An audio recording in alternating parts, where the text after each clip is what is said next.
107.5 The Fan. Week 16 of the NFL regular season wrapping up from Indy tonight as the Colts square off against the 49ers on Monday Night Football.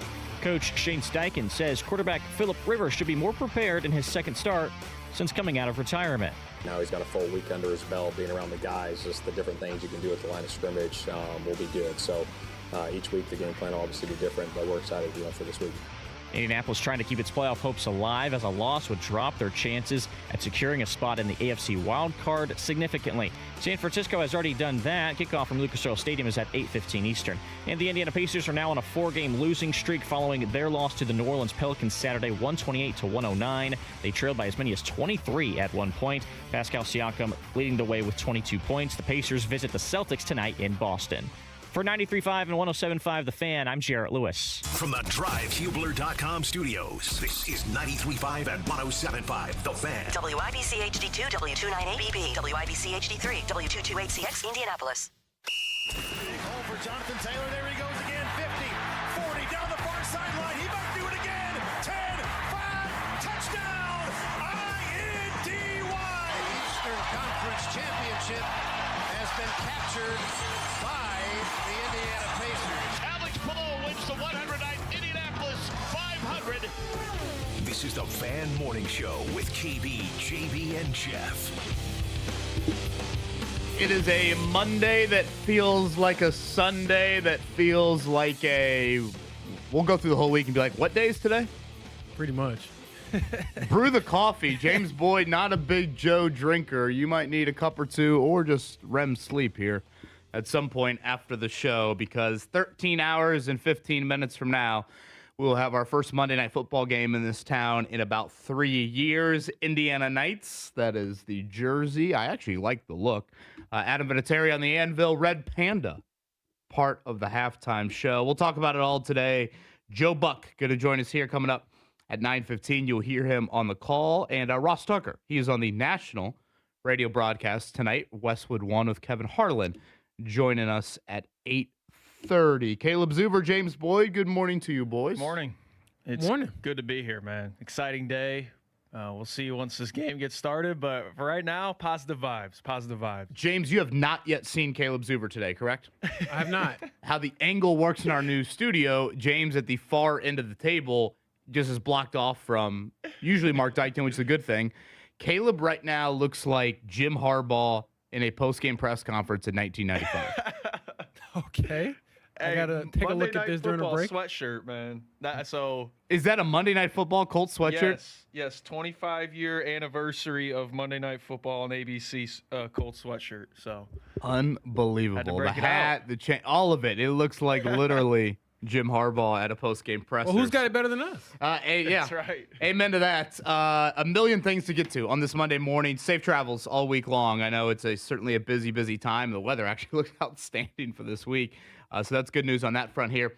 In the Circle City, in the season of giving, how about a little giving right out of the gate? Butler plays a matinee today, 2 o'clock, over there at Hinkle Fieldhouse. So Caleb Zuber, let's take fast fingers. 317-239-1070, a 4-pack. Again, it's a 2 o'clock tip at Hinkle. So you'll get the sun coming in on the windows up there inside of Hinkle Fieldhouse. Butler survived on Saturday over there at Gamebridge Fieldhouse. Purdue ran Auburn out of the gym after Auburn did the same to them last season. Very impressive non-conference yet again for Matt Painter and the Boilers. So we'll give away a 4-pack here right out of the gate. Again, 317-239-1070. Butler and NJIT at 2 o'clock. You think us three and Tony Katz and Sean Copeland could give NJIT a game? I'm not that arrogant. Played with JMV yesterday. Ooh. Did all right, but certainly not confident enough to think that I could play a Division I team and hold my own. Man, look at you taking the high road. That's shocking from James Boyd here. I mean, I'll take the high road, or, if that's what we're calling it, against guys who get paid to play basketball against, my peers, more my level, JMV and company. I'll talk my trash. So we actually have a lot of hoops tonight, too. Indiana will close out. I believe that closes out their non-conference. They've got Siena. The Siena head coach is one of my favorite players to watch grow up play college basketball. National champion. A great shooter. I wouldn't know who this is, honestly. Jerry McNamara. Oh, really? I didn't know he was a Siena coach. Coaching Siena there. And then Pacers, they are out in Boston tonight. 7:30 against the Celtics. Another bad loss to the Pacers over the weekend with the Pelicans. They'll actually go back-to-back. They'll have Miles Turner in the building coming up tomorrow night inside of Gainbridge Fieldhouse before a couple days off around Christmas. But, of course, everything centers around tonight, James. Colts and 49ers as we sit here on this Monday morning. That's a little good news, little bad news from the injury report since we last spoke on Friday. It will be DeForest Buckner making his return. I guess officially they still need to bring him off injured reserve. If I feel like I didn't miss that news item, did I? No, that did not happen, but it should happen, I would imagine. He'll get activated at some point today, and he'll be back for the first time since week 9.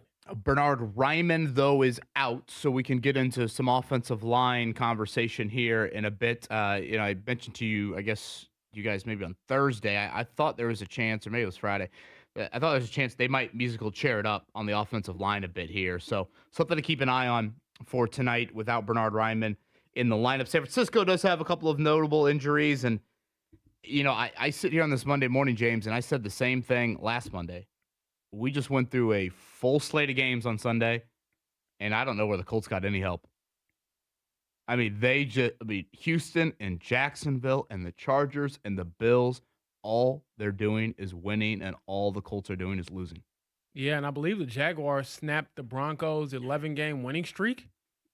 So that was an upset. And if you go back to when they left Berlin with the AFC's number 1 seed, they have gotten no help since then, it feels like, in my opinion. So I went back to Halloween just to try to get a little basis of like how the AFC has shaken out since then.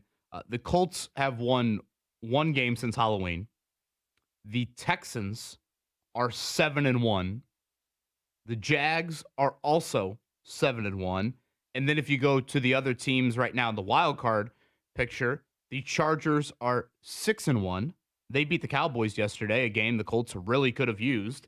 And the Bills are 6-2. So, I mean, this is a two-way street. The Colts are doing nothing to help themselves, to be abundantly clear, but they also are getting zero help from other teams right now. As we sit here on this Monday morning, I'm sure playoff scenarios, and you guys are always all over it, over on The Athletic. If the Colts win out, they still have a pretty good chance to make it. 85%. I'm looking at it right now. We'll need a little help, but they still have a pretty good chance to make it. So that would be, again, 49ers tonight, hosting the Jags next weekend, at the Texans then in Week 18. If they lose tonight but win their last 2, 20%. There you go. You would need some help to get in. So that's where things stand right now. I believe with a loss tonight, they'd officially be eliminated from the AFC South. The Jags they can't catch the Jags, basically, with a loss tonight. And, of course, that would be the 11th straight year without winning this division. Boy, that seemed like a formality a couple months ago, but the NFL changes fast, and we'll see if Uncle Phil has a chance to bounce back tonight. I did get a chance to catch up with some of his former teammates. Got a call from Antonio Gates last week, which was pretty cool. Maybe we'll play some of that audio throughout the show, and he was very excited and made it very clear that he, at 45, is done playing football. And I don't know if there's rules against, guys already being in the Hall of Fame. Can you go to the Hall of Fame and then come out of retirement? Is that a thing?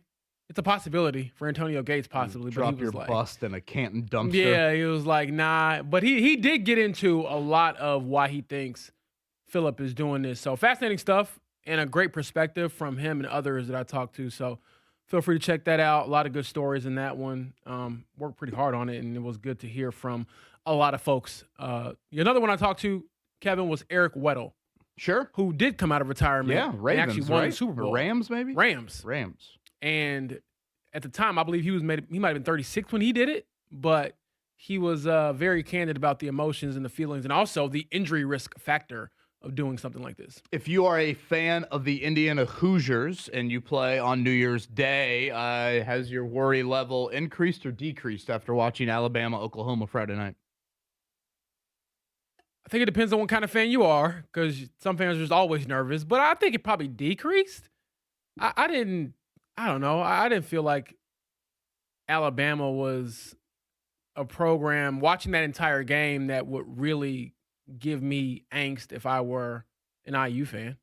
I feel like if we play our standard, they should be able to not blow them out or anything like that, but handle them, I think, in normal fashion, which would, I don't know, 10.1 or something like that. Yeah, Rick Venturi often says the line of you're not playing the myth. You're not playing the side of the helmet. This is not normal Alabama.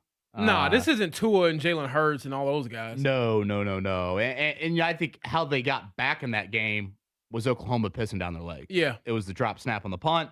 It was one of the worst pick sixes you'll see. I thought John Mateer in general had some just horrific misses there. And the thing is, Alabama, two things they don't do well that Indiana feast on. They can't run it at all. I mean, we saw them have negative rushing yards in the SEC title game. They didn't run it well against Oklahoma. And then they struggle to protect Ty Simpson. And, we'll see about the Stephen Daly injury and where things are at for Indiana. But that game opens up about a touchdown. I think a little less than that for Indiana there. Any strong takeaways from really a slate that I thought had one great game? I thought Miami A&M's, sometimes with the low-scoring games, we chalked them up as not great games. That was great theater. I mean, you had inclement weather, I think, impacting that game. You had great college kicker drama. And you had a couple drives there at the end where that game easily could have turned. And I thought to myself, as A&M started moving, are they going to do the 2-point conversion thing? And go for the win here? And we never got there. So any strong takeaways from our 4 first-round games? Not necessarily for me. I do think that we can perhaps overstate or overlook what happened with the Miami A&M game just because, oh, man, they barely scored. And I feel like, each game has a life of its own, to use the cliche that I personally hate, but I kind of think that it's a real thing. Like, you can look at that game and be like, oh, like those teams aren't anybody to worry about, and they might come out and score, but Miami might come out and score 3 touchdowns in their first quarter of the next game. You just never know. So it's all about just surviving and advancing, and they did that. I thought the wind combined with those kickers made for a pretty hilarious combination, I have to say. Which, again, is entertaining. Yes. Especially if you're not a fan of either of those two teams. So we'll have Miami, Ohio State. That will be our New Year's Eve, next Wednesday, Cotton Bowl. That's 10 versus 2 if you look at the seeds. Oregon rolls JMU. They have Texas Tech. That will be our first game on New Year's Day. That is noon. And Indiana would get the winner of that game as long as they hold serve. Indiana and Alabama from the Rose Bowl. That is a touchdown spread there, a 4 o'clock kick. And then we'll close things out on New Year's Day night from the Sugar Bowl. Once again, Georgia in the Superdome there, taking on Ole Miss. That is also a touchdown spread. Just to remind everybody about today, we will have the Pacer game on these airwaves, the Fan, tonight. So if you're looking for Colts tonight, that'll be over on Hank FM. That is our sister country station, 97.1 Hank FM. So the Colts pregame huddle, you'll have John until 4:30, and then he'll take you from 4:30 to 5:30 right here on the Fan. Then the Colts pregame huddle will start. That will carry until 7, and then Pacers pregame coverage will take over at 7 o'clock. So if you're in your car starting, I guess at 7, you're going to want to flip over to Hank FM if you're looking for Colts pregame coverage. And then the Colts and the 49ers, 8:15 tonight from Lucas Oil Stadium. Joe Buck, 9:15 today. Is that right, Caleb Zuber? It is. Can't wait for it. It's going to be awesome. That man is very giddy about his Hoosiers, is he not?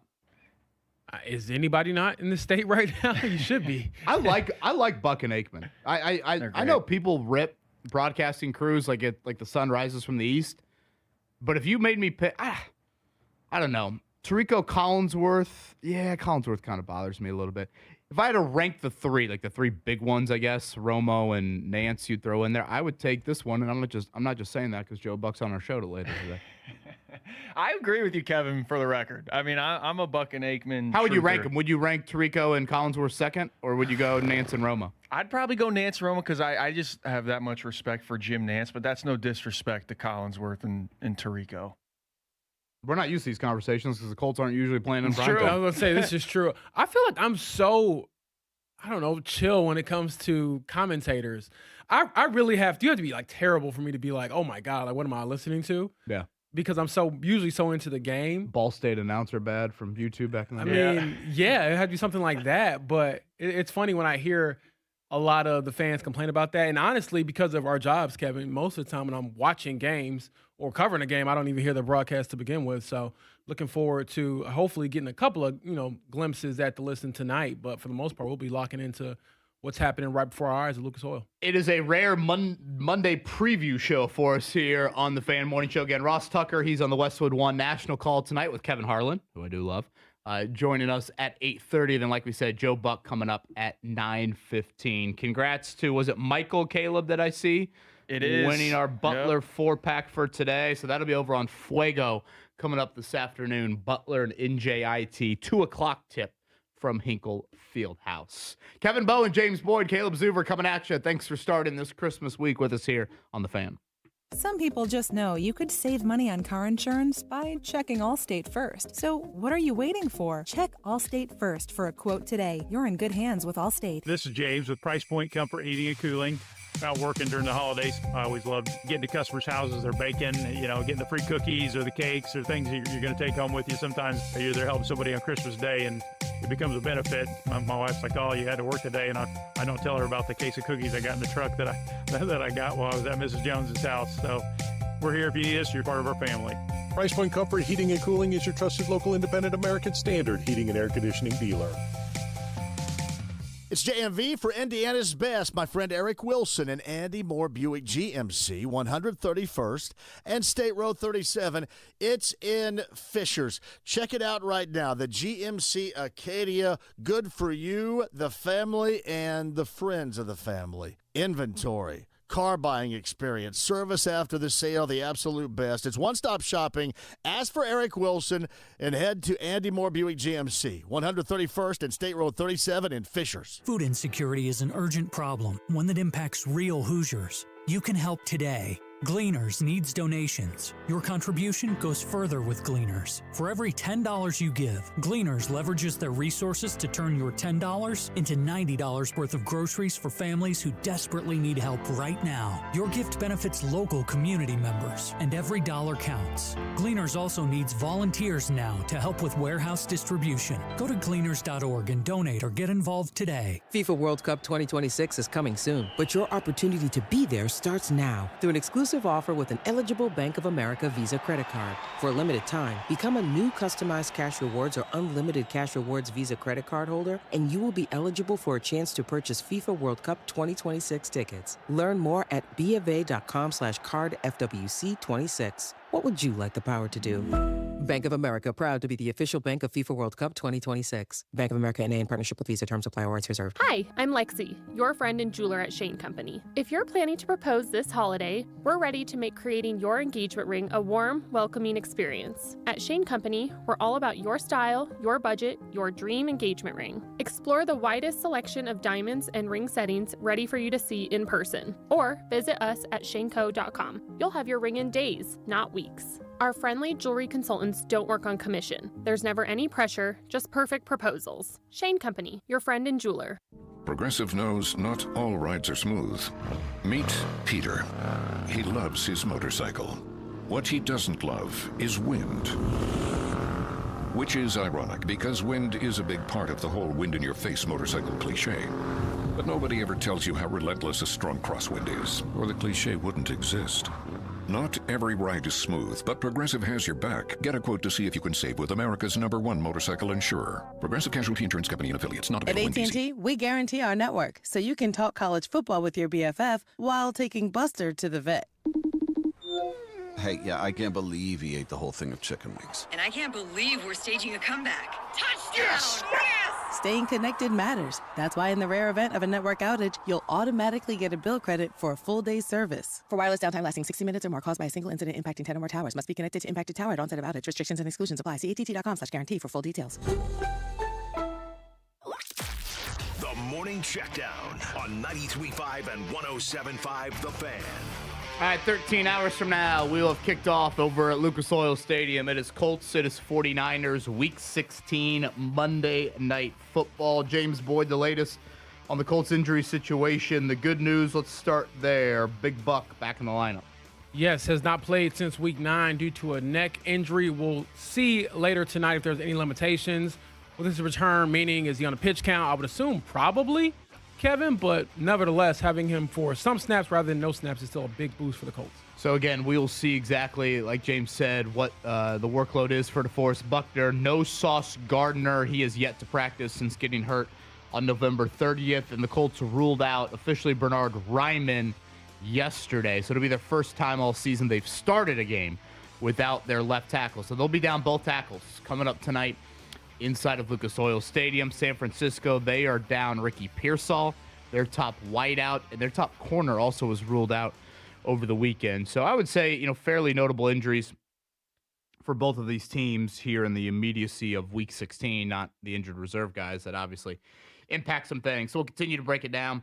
5.5-point favorite, the 49ers here in Week 16. Okay, a ton to get to from the hardwood. Let's start with the Pacers. They lose to the Pelicans over the weekend. Once again, another not very good loss by any means for them. I guess you want to go positives. Johnny Furphy threw a couple in. Yeah, I guess we're really scratching and scraping for him. Still stuck on 999? Yes, for Rick Carlisle. Yeah. Is it 6-22 now? That they are, yes. At Celtics tonight, 10.5-point underdog in this one. Though the Bucks coming up tomorrow night. Bucks have really struggled without Giannis here. Miles Turner averaging 12-5 this season. We'll see what the Boo Birds look like inside of Gainbridge Fieldhouse. You consume any college basketball over the weekend? Not really. I did get a chance to catch up a little bit of Purdue when they looked pretty good. I mean, they blew out Auburn, I believe it was. And again, Braden Smith, one of the best point guards you'll ever see in college basketball. So besides from that, though, I didn't watch much of it. Yeah, it was 88-60, the final score there over Gainbridge Fieldhouse, Purdue. Trey Coughlin said he wanted to win by 50 because of how they lost last year to Auburn. Yeah, I think a little circle in the game, and then they probably didn't love Bruce Pearl's comments earlier last week either, describing last year's game with Auburn. So terrific balance from Purdue. The vast majority of their non-conference now over. And once again, even though that they had that Iowa State loss at home, it's 3 ranked wins in the non-conference, 4 of them away from home. It's very important in trying to build its quality of an NCAA tournament resume as possible. And like we said to lead off the show, Butler survived. Thad Matta was not too pleased post-game with how Butler played, but they survived, got a great break where Northwestern's leading scorer did not play. 61-58. Felt bad for KJ Wyndham. He had a look there at the end to potentially force the game at overtime. But Michael Ajayi continues his great start to the season for the Bulldogs. 19 points and 20 rebounds for him. Butler will wrap up the non-conference slate here coming up 2 o'clock today over at Hinkle Fieldhouse with NJIT in Indiana. They beat Chicago State on Saturday. 1,000,000 threes in the first half. They hit, struggled from from behind the arc in the second half, but did not matter. They've got Siena today. That is a 6 o'clock tip at Assembly Hall. College football from this weekend, as we said, to open up that first segment, it was Alabama over Oklahoma on Friday night there. Oklahoma with 1,000,000 mistakes to let Alabama get back in the game there. And so they will take on Indiana here in the quarterfinal round. Any of those teams that win on round 1, you could see winning again here in round 2. That was what we saw last year with all these first-round games. Yeah, for sure. I definitely think when you look at Ole Miss that there's a chance that they could give Georgia some fits, and don't want to count out Oregon either. I think they've played really good football this year too.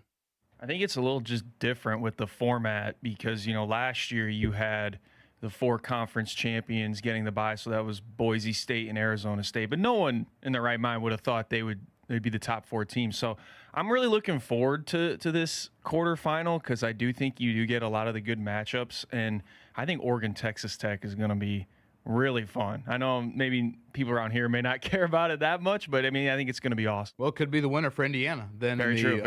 Semifinal round there. Last year, yes, we had Boise State and Arizona State get those buys. We also had the 1 and the 2 both lose then. Oregon losing to Ohio State, Georgia losing to Notre Dame there in that quarterfinal round. So, New Year's Eve for the first game, that's Miami, Ohio State. And then New Year's Day, you'll have Indiana at 4 o'clock and 3 other games on that day. Biggest NFL news item, James Boyd, for you yesterday was what? DK Metcalf probably trying to punch a fan. And, yeah, that was crazy. I don't know. How about you? I mean, I could keep it on the field for sure, but that was bizarre. And I think that he's going to have to pay a lot of money and probably will get suspended perhaps for the rest of the season for doing something like that. Yeah, I think in our world, certainly Jacksonville. I mean, to go to Denver, I believe that was the last team to lose a home game all season. The Denver Broncos, what Trevor Lawrence has looked like here recently. I mean, I feel like it's such a debate over who Trevor Lawrence is as an NFL quarterback. And for Liam Cohen to, I guess, resurrect that here this season, and Jacksonville now on the verge of clinching the AFC South was not something I think a lot of people banked on coming into the year. So that to me is probably the most impressive thing on the field. For those that didn't stay up last night, it was New England coming back to beat Baltimore, and Drake made some big-time throws in that game. Lamar Jackson did leave early due to a back injury. So right now, you have two teams clinched in the AFC. That is New England, and that is Denver. And out in the NFC, is Mark from Munster on the line, by the way? Today would be another great day to get him on. How does he not do the show the day of the Chicago Bears flirting with Northwest Indiana, and then the day after, or the Monday after their biggest win in the last 10 years? I'm not going to lie. I was following his Twitter very closely on Saturday night, and there were some words I probably can't use or repeat that he was proudly stating about the Green Bay Packers and his Bears being victorious. Epic game, though. Great throw, too, by Caleb Williams. 5 of the 7 in the NFC are clinched. That would be Seahawks, Rams. The 49ers did clinch with the Bears, or I think it was the Bears win. Maybe it was the Lions loss. I think that clinched things for the 49ers. Bears and Eagles. So you have 5 of the 7 in the NFC. What San Francisco is playing for tonight, if they win out, they're the 1 seed in the NFC. So they aren't playing for a playoff spot. They've already clinched that, but they're playing for a lot inside of Lucas Oil Stadium. And nothing says Christmas has been ruined in the Bowen household like Notre Dame basketball losing last night. I was going to say, I didn't know if you're going to bury that in all the other sports news, but that deserved to be brought up right there. God, pathetic. Tough. I'm so freaking mad. I did see the highlights on ESPN, and they were quick and brief. Shout out to John Kaufman. Why the hell are they showing highlights of that? Shout out to John Kaufman. He's had a great run at Fort Wayne, and life with Marcus Burton's tough for the Irish right now. That's an awful loss. Now I have to fake being excited on Christmas Day. Well, at least your coach. Really hope Maddie isn't listening. Well, at least your coach isn't like the Georgetown coach who threw a bottle into the stands and hit a kid. Crazy. He chucked that water bottle. Ed Cooley, right? Yeah, and honestly, I was thinking, where did you think it was going to go if it didn't hit a kid? It was going to hit somebody. He threw it straight. I thought he threw it up in the air when I was like looking at the headline.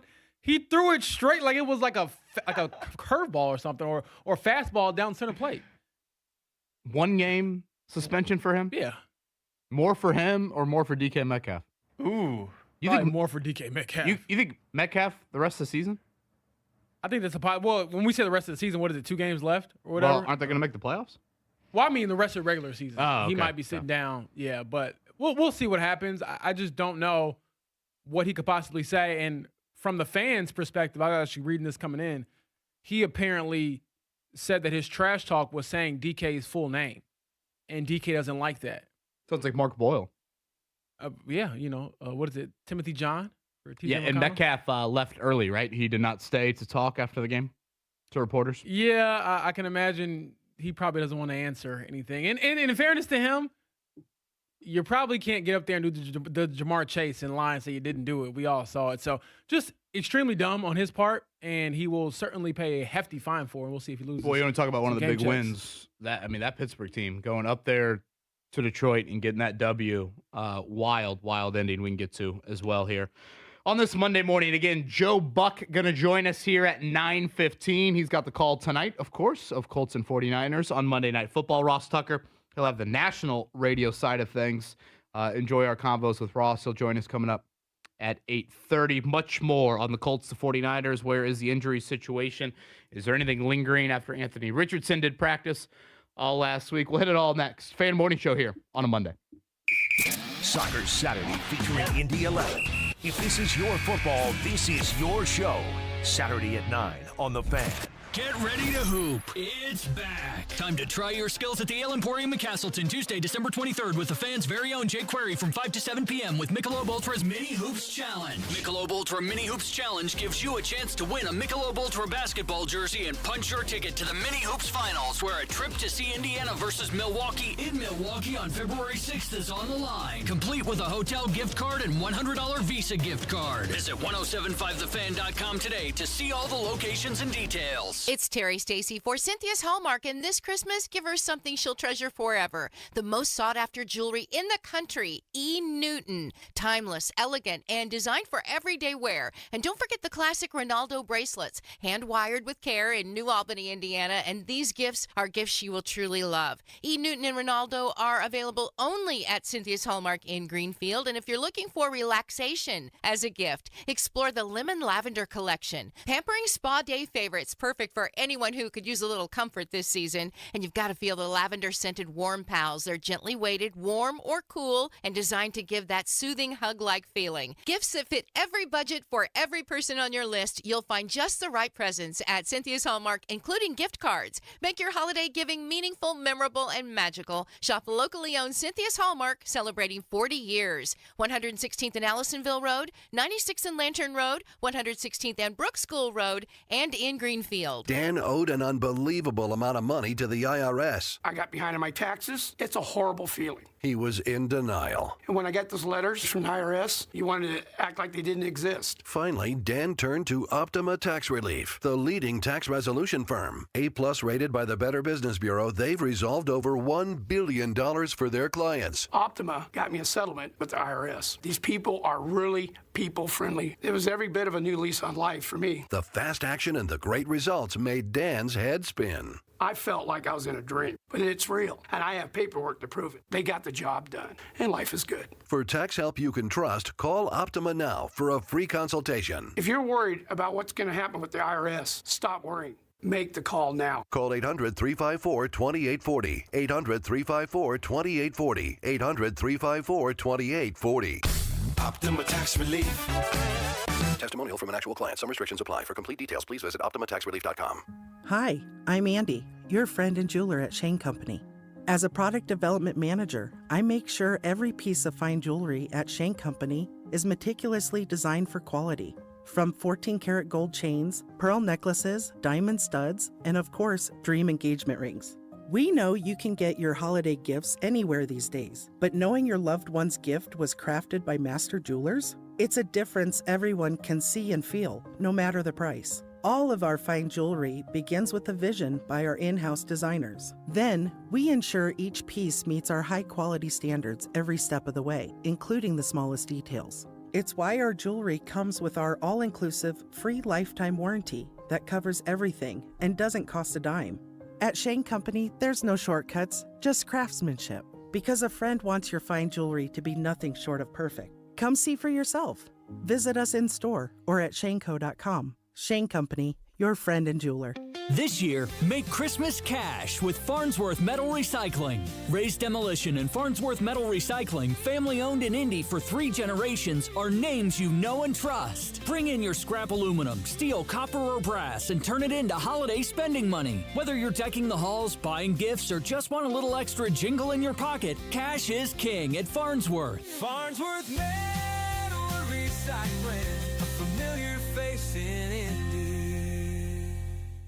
Career changers, including veterans and active duty service members. Your transition starts here. Go from GI to IT in a matter of months. Become a certified cyber warrior with training at My Computer Career. Cybersecurity specialists are in high demand, offering IT pros great opportunities and a rewarding lifestyle while protecting our people, liberty, and treasured institutions from cyber threats. Deploy your career in IT today at mycomputercareer.edu/CWP, an elite CompTIA certification partner. VA education benefits are available to those who qualify. Christmas is just around the corner, and if you still have gifts to buy, the best place to do that is Macy's Great Gift Sale. Get amazing deals on last-minute gifts like fine jewelry and fragrance sets, boxed and ready to give. And everything from designer bags to Nespresso coffee makers at 30 to 60% off. Plus, your Macy's is the most festive place this holiday. So come in and find everything left on your list all in one place. The great gift sale ends Wednesday at Macy's. Savings off select prices. Exclusions apply. Progressive presents Employee of the Month.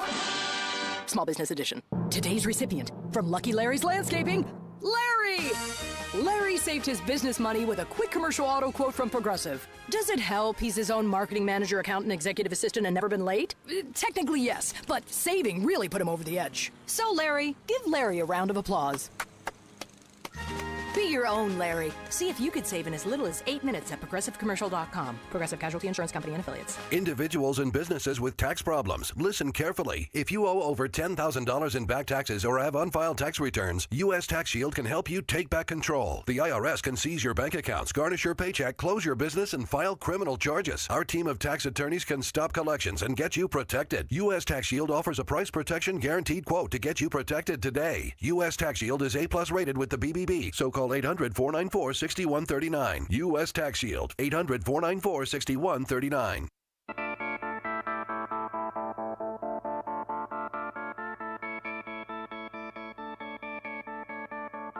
You're listening to the Fan Morning Show on Sports Radio 93.5 and 107.5 The Fan.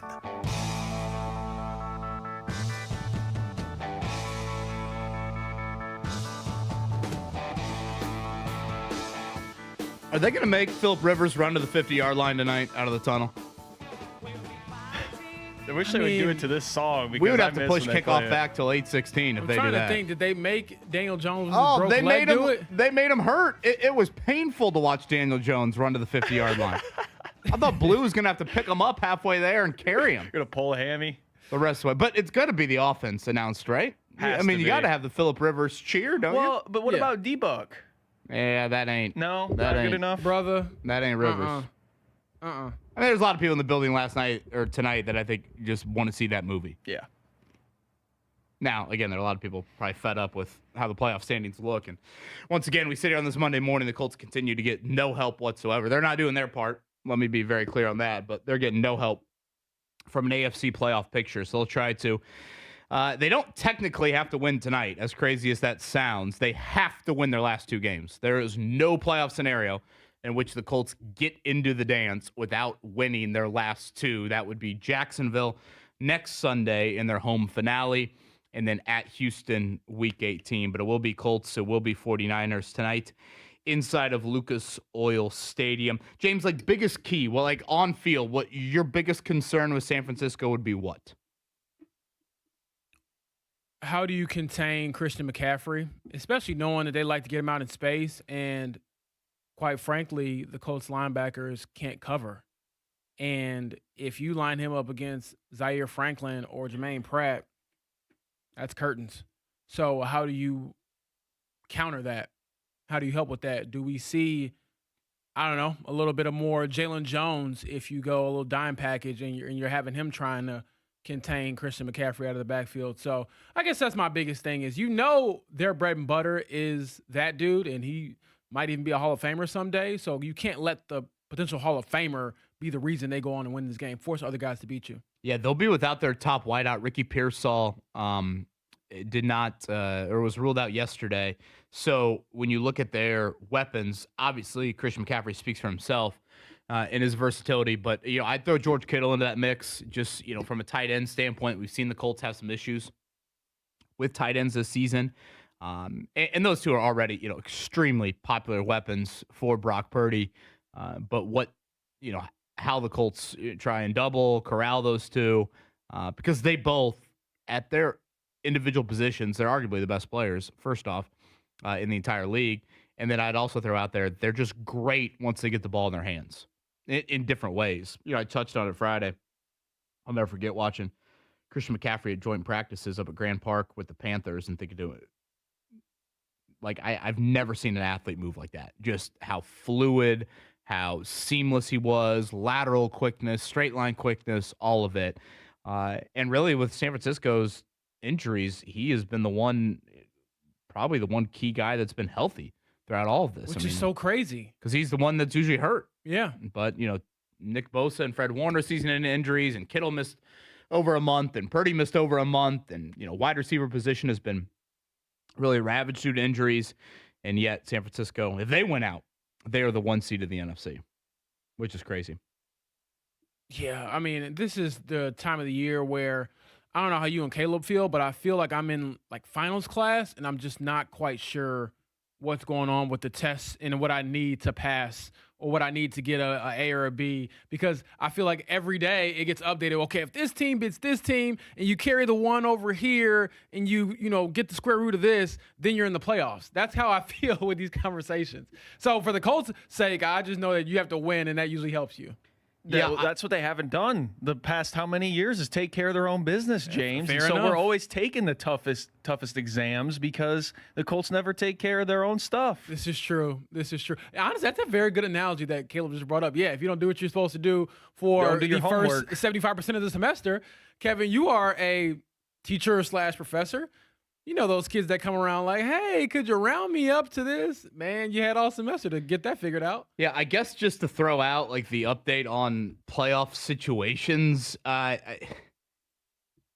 you have first off, it's very complicated. So there's not like this easy little if you win these two and that team loses I know, one. and that's like, what always blows my mind. So it's difficult to explain. I feel like I need to be that dude on NBC on Sunday Night Football. What's his name? Kornacki. Yeah, I mean, I feel like I need him with a whiteboard up here. But honestly, I feel like it's when you watch the election cycles or whatever, and the guy's up there like on CNN, and he's like, if they get this many votes in this county, they'll win this. But hey, hold on now. And that's kind of how I feel about the sports scene. So tonight, I believe the only thing that can truly happen, good or bad, is if the Colts lose tonight, the AFC South is over. You can't catch Jacksonville. Jacksonville's at what, 11-4, and you'd be at 8-7.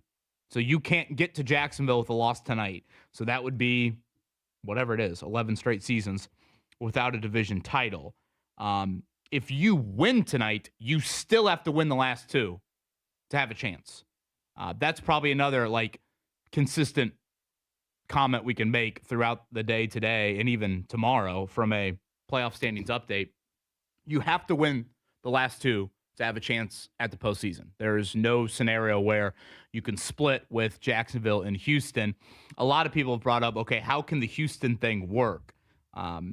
Houston is one game. I guess technically they're a game and a half above you right now.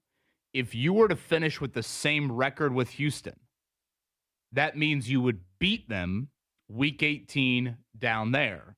So you split the head-to-head with them. Next up on the tiebreaker list is division record. If you were to beat them and beat Jacksonville next week, you would tie Houston's divisional record. I believe both teams would go 4-2 in the AFC South. So now we move to the next tiebreaker. The next tiebreaker, I believe, is conference games or common games. And both the Colts and Texans would have the same record in that scenario.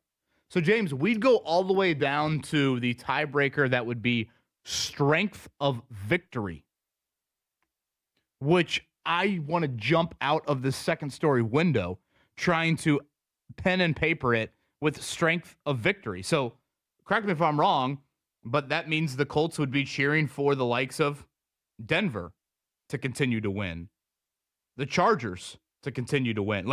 I feel like this is a college football thing. You're trying to cheer for your wins to be better than their wins. Whereas they've won what? They beat San Francisco. They beat, Kansas City, which another torn ACL for them. So that is the potential tiebreaker. If you can somehow get the same record as Houston, again, it's not a lock, but that would be a pathway into it all. Of course, every time I say this and I spend 30 minutes looking up all of this, I think to myself what Caleb said just a few minutes ago. Why the hell do I believe the Colts are going to win 2 of their last 3 games? I think it's one of those things where don't you just have to, if you're an optimistic fan, I know there's a lot of pessimistic ones, but if you're optimistic, you just believe until you mathematically aren't supposed to anymore, I guess. But yeah, they haven't given you any incentive. It's also weird, and I would love to hear your thoughts on this, guys. Just reading all the stuff that's been written about Phillip Rivers, and even myself included. I mean, I did a big piece this morning at The Athletic again, talking to Antonio Gates and a few other teammates that played with him about how excited they are to see him back in the NFL. Everything we hear sounds like they won last week, and they didn't. Everything we hear sounds like Phillips here, we're all good, he saved the day, and we don't know that. He could very well come back and lose every single start this season on the way out the door. So, of course, a lot of that will change tonight if they win, but boy, they have to win.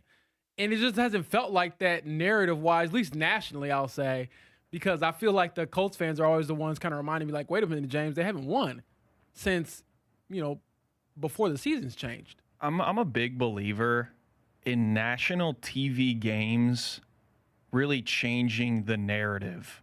And so everybody's going to be watching that, and everybody's heard that what James is saying. Like, I know your colleague, James, Diana Rossini, put out a thing that said, like, all of the Colts headquarters are bought in on this. Okay, well, there's going to be however million people watching tonight, and let's see how bought in they actually are and how it actually looks when the game is played. On paper, there is a great opportunity for the Colts tonight. We've gone over this now all week long. San Francisco, they have more notable injuries than the Colts do, or certainly have through the first 14 weeks of the season, 15 weeks of the season. And if you look at their defense, James, if we were talking just in a vacuum about San Francisco's defense, they're dead last in the NFL in sacks. They came into this week with 16 sacks on the season. Myles Garrett had 21.5 sacks entering this week. They just gave up over 6 yards per carry to the Titans last week. Titans team that is not running the football at some, extraordinary clip by any means. And now they're without their top corner that has played out here through their injury report this week. Like, if we were just talking about a normal opponent, and I said to you, dead last in the NFL in sacks, just gave up over 6 yards per carry running it, down their top corner. Their defensive coordinator is known as a very vanilla defensive coordinator. You would sit here and say, wow, what a great opportunity for Shane Steichen and this offense to feast on that. So I guess, is there optimism there for more offensively than what you saw in Seattle, given San Francisco's seemingly deficiencies on that side of the ball? Because there's so much evidence that you can point to and be like, boy, their defense, what?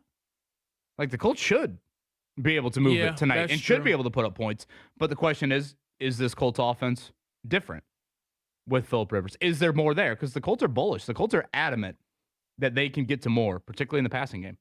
Yeah, well, I think they're lying when it comes to their downfield throws and the frequency in which they'll test that, because I just don't think that Phillip Rivers has the same arm talent.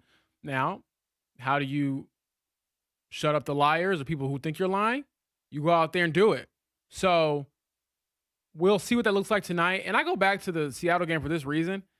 Even if that was your game plan with a guy like Daniel Jones or Riley Leonard or Anthony Richardson, had he been healthy, I still think that for aggressive as Shane is, there would have been more downfield throws in that game. Regardless of how conservative they were, we got to run the ball, we got to ground and pound. I get all that. But the lack of downfield throws in today's NFL, with how creative Shane Steichen is, you can't tell me that that would have looked the exact same with a different quarterback. And if you're saying, well, that was the game plan regardless, then show me tonight the opposite, the inverse, okay? I think you can't throw down the field. Show me you can do it. And I think you will have to do it to some degree to beat this 49ers team. And the last thing I'll say, Kevin, is, and I said this in the media room the other day, everyone keeps talking about the juice that Phillip Rivers has given the Colts, and I do think that's real. I think that they have a little more hope now than they did without him around. But what about the juice the defense gets, the 49ers defense that is, of facing an old guy? I don't care if we have the least amount of sacks in the league. If I am on that defense, I'm thinking to myself, there's no way a guy is going to come off the couch and beat me as we try to go secure the number one seed in our conference. No. So we'll see what that, plays out and looks like. Yeah, and part of me agrees with that, but then I watched Seattle make no plays defensively. Like, they didn't have sacks, turnovers against the Colts. Like, But they also only scored 15 points or 16 points. Sure, but again, from a playmaking department, like, I weirdly think watching Seattle, and again, this is a very, it's hard to actually quantify this. It felt like Seattle had shackles on them. It felt like a team that was, scared to lose to the grandpa, if that's the right way to say it. I mean, Jackson Smith and Jigba has got a wide open drop over the middle he hasn't had all year. They had several drops in that game. So, yes, there is part of you. It's like, dude, we are not letting that guy beat us. And can you imagine me telling whatever my grandkids one day that I picked off a Hall of Famer? But I think there's also a little bit of like, it's the nervousness. It's you hooping with a bunch of dudes that you don't think are good at all. And you're kind of like, oh boy, if I don't like beat them, then that's more embarrassment on me than anything. You imagine, all my buddies making fun of me that I just lost to the 44-year-old grandpa off the couch. That I again, it's kind of hard to quantify it per se, but I do think that is real. We'll see exactly what the Colts offensive line looks like tonight. Again, no Bernhard Raimann at left tackle. Mentioned this late in the week. There is part of me that thinks the Colts could very well be shifting a lot up front. I kind of got an idea a little bit earlier in the week that this is not going to be the same starting offensive line that ended the game in Seattle. We saw just one change there. It was simply Bernhard Raimann exits due to injury. Luke Tenuta goes in at left tackle. The Colts keep the other 4 spots the same. Now, again, Braden Smith is out. So rookie Jalen Travis was the right tackle to start that game. But you sometimes see this with a full week of practice. Sometimes teams opt for, hey, how can we get the best 5 out there? And I'm curious if we see some musical chairs tonight from the Colts in their offensive line. It's certainly worth pondering because, like you said, Luke Tenuta, I think that was like his first time playing any snaps in the live game since 2022 last week. So would you consider, okay, we've had other guys with more experience that we can move around and take it from there? And also, one thing to keep in mind all the time, I think when it comes to offensive line changes, especially when injuries happen during the game, you kind of got to just get through it. So you throw Luke Tenuta in there, that's the easiest, simplest fix, and you just get through the rest of the game. Whereas if you got a whole week, then if you want to shuffle, move some guys around, if you want to perhaps, put Dalton Tucker back in the lineup at right guard because he started a couple games last year and move Matt Gonzalez around, whatever the case may be. If that does happen, you have an entire week to build that out and give those guys that confidence and make it not feel as new as it would if you were in the moment trying to do that. Shane asking here on the text line, 317-239-1070. Shane H. Dang it. I thought Shane was up this morning. No, boy, you think Shane Seconds listened to 1 minute of this radio station in his life? No, I actually don't think that he sleeps. I think I told you, I think he goes back into his office. He rolls up the sleeve, and then it's like iRobot with Will Smith, and he's got like some little cyborg arm, and he just plugs in. So the morning commute, he's listening to what? He's consuming what? Or is he just silence? It's silence. Just Phillip Rivers cadence for 25 minutes on repeat? Yeah. Or it's that, or that's his white noise. It's a little clicking sound you get when you're going through the All 22 film, where it's just I can just hear a clicker in his head going off. He's probably just replaying plays in his head. Shane, the season-long injuries for the 49ers. Purdy missed, was it 7 games, James? Purdy missed? Something like that? 7 or 8, yeah. So Purdy missed 7. Brandon Ayuk never showed up to play football this year. Sounds like a very awkward story. Yeah, I don't know if he's going to play football again the way he's acting, but continue. George Kittle missed 5 games. Nick Bosa and Fred Warner, I think any list of the top, 10 defenders in the NFL would include those two on it. Bosa tore his ACL in week 3. Warner broken, what was it? Was it ankle? I think it was ankle, yeah. In week 6. Their first-round pick, Mikael Williams, tore his ACL. Then for this week specifically, Ricky Pearsall, their top wideout, who has also missed some time this season, he is out. And their top corner, I believe Renardo Green, is out. I'd like to think I follow the NFL at a decent rate here. You name me their 11 defensive players, and I've maybe heard of 3 of them. Yeah, I was struggling. They are a very now offensively, they still got some definite dudes. Trent Williams and Christian McCaffrey and George Kittle, and certainly Purdy now that he's back and healthy. But yeah, it's been an absolute slew of injuries here. I'm so pissed Notre Dame lost to Fort Wayne. Dude, that is really, really tough, man. And it just ruins the weekend because you're sitting there watching, Alabama, and you're sitting there watching Miami on the football side. You're like, well, at least I got Notre Dame basketball, right? Nope. Just a bummer, Kevin. I feel bad for you, man. And like the fact that I am so immature about it that it then ruins my Christmas is just even more pathetic. Shout out John Kaufman. Shout out the Mastodons. Shout out our Fort Wayne listeners. Gosh, you can tell a lot of strong conviction in my emotion on that. I can't believe they showed the highlights on ESPN. I wonder if this was late. On an NFL Sunday, we got time for unranked Notre Dame and Fort Wayne? What in the world? It might not have been like the main ESPN, but yeah, there was a nice little run through of that. I just remember them like not winning on like a last-second basket. I thought it was something like that. But don't even get me started on that. Notre Dame down 3, and Jalen Harrelson dribbles in for like a 16-footer at the buzzer. I'm like, dude, we're down 3. You got to shoot a 3. Worst play, that or Mark Andrews' lateral yesterday. I don't know what that was. And did you see the New England fake punt last night? That was a disaster. Yeah. That was a weird game. New England, winning is winning, but boy, for a second there, I was like, man. Tell you what, you had some impressive AFC teams on the road last night, Eric. I should say kind of in the primetime windows. Pittsburgh going to Detroit, getting that win.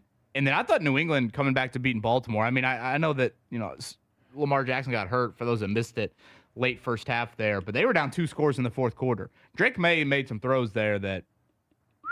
He's a dude. He's a dude, yeah, man. And with Denver losing, that was a big result for the top of the AFC and potentially what some buys could look like. All right, reminder, Joe Buck, he's going to join us coming up at 9:15 today. He'll be on the call tonight of Colts and 49ers on Monday Night Football alongside Troy Aikman. Ross Tucker from Westwood One. He'll be on the national radio broadcast tonight.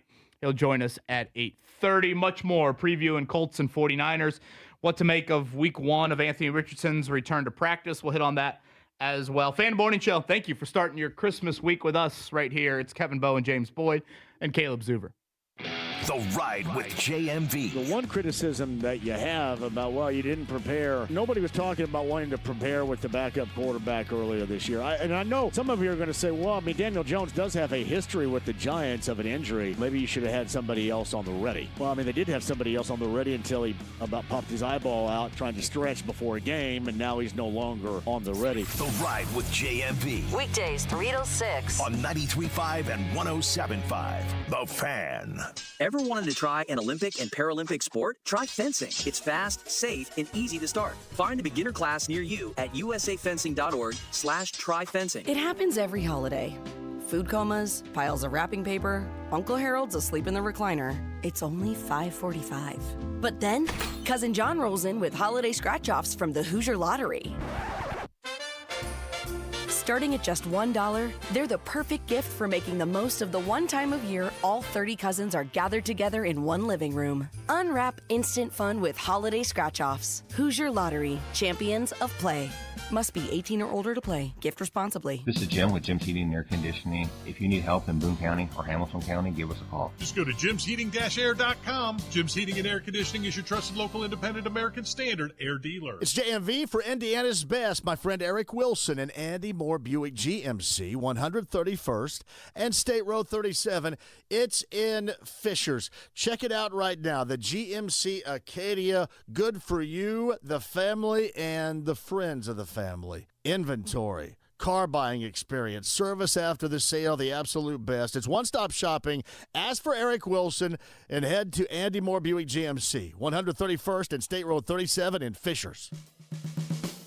JMV here. Temps are dropping, and that means your water heater, softeners, and even those old pipes are under stress. LD Smith Plumbing can handle it all. Even gas line inspections before you fire up that furnace or fireplace. And don't forget your hoses, hose bibs, and crawl space vents before the freeze hits. Call my friends at LD Smith Plumbing online, ldsmithplumbing.com.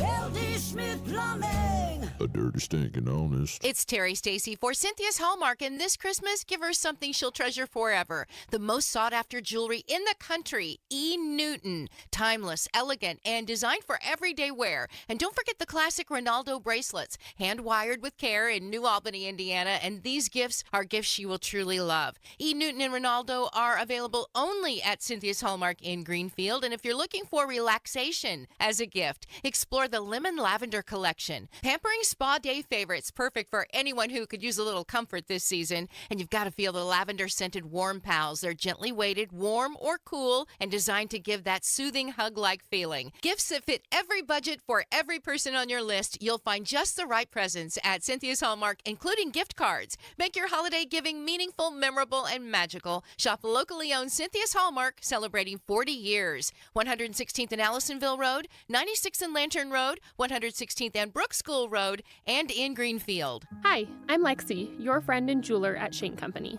We'll help you find last-minute gifts that don't look last-minute, even if you're still planning to propose. At Shane Company, we'll show you perfect gifts at perfect prices, in stock and ready to give. Like hand-matched diamond studs, 14-karat gold chains, or the ultimate gift, a beautiful engagement ring. We have longer store hours, so you can skip the crowds and shop when you want, or visit us at shaneco.com. Because a friend wants you to be a holiday hero. Shane Company, your friend and jeweler.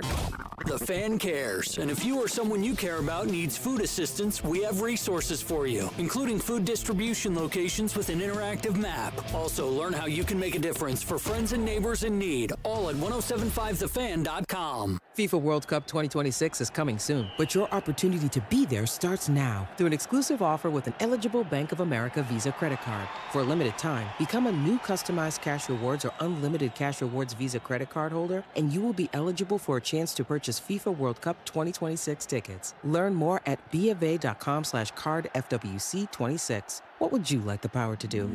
Bank of America, proud to be the official bank of FIFA World Cup 2026. Bank of America N.A. in partnership with Visa. Terms apply. Awards reserved.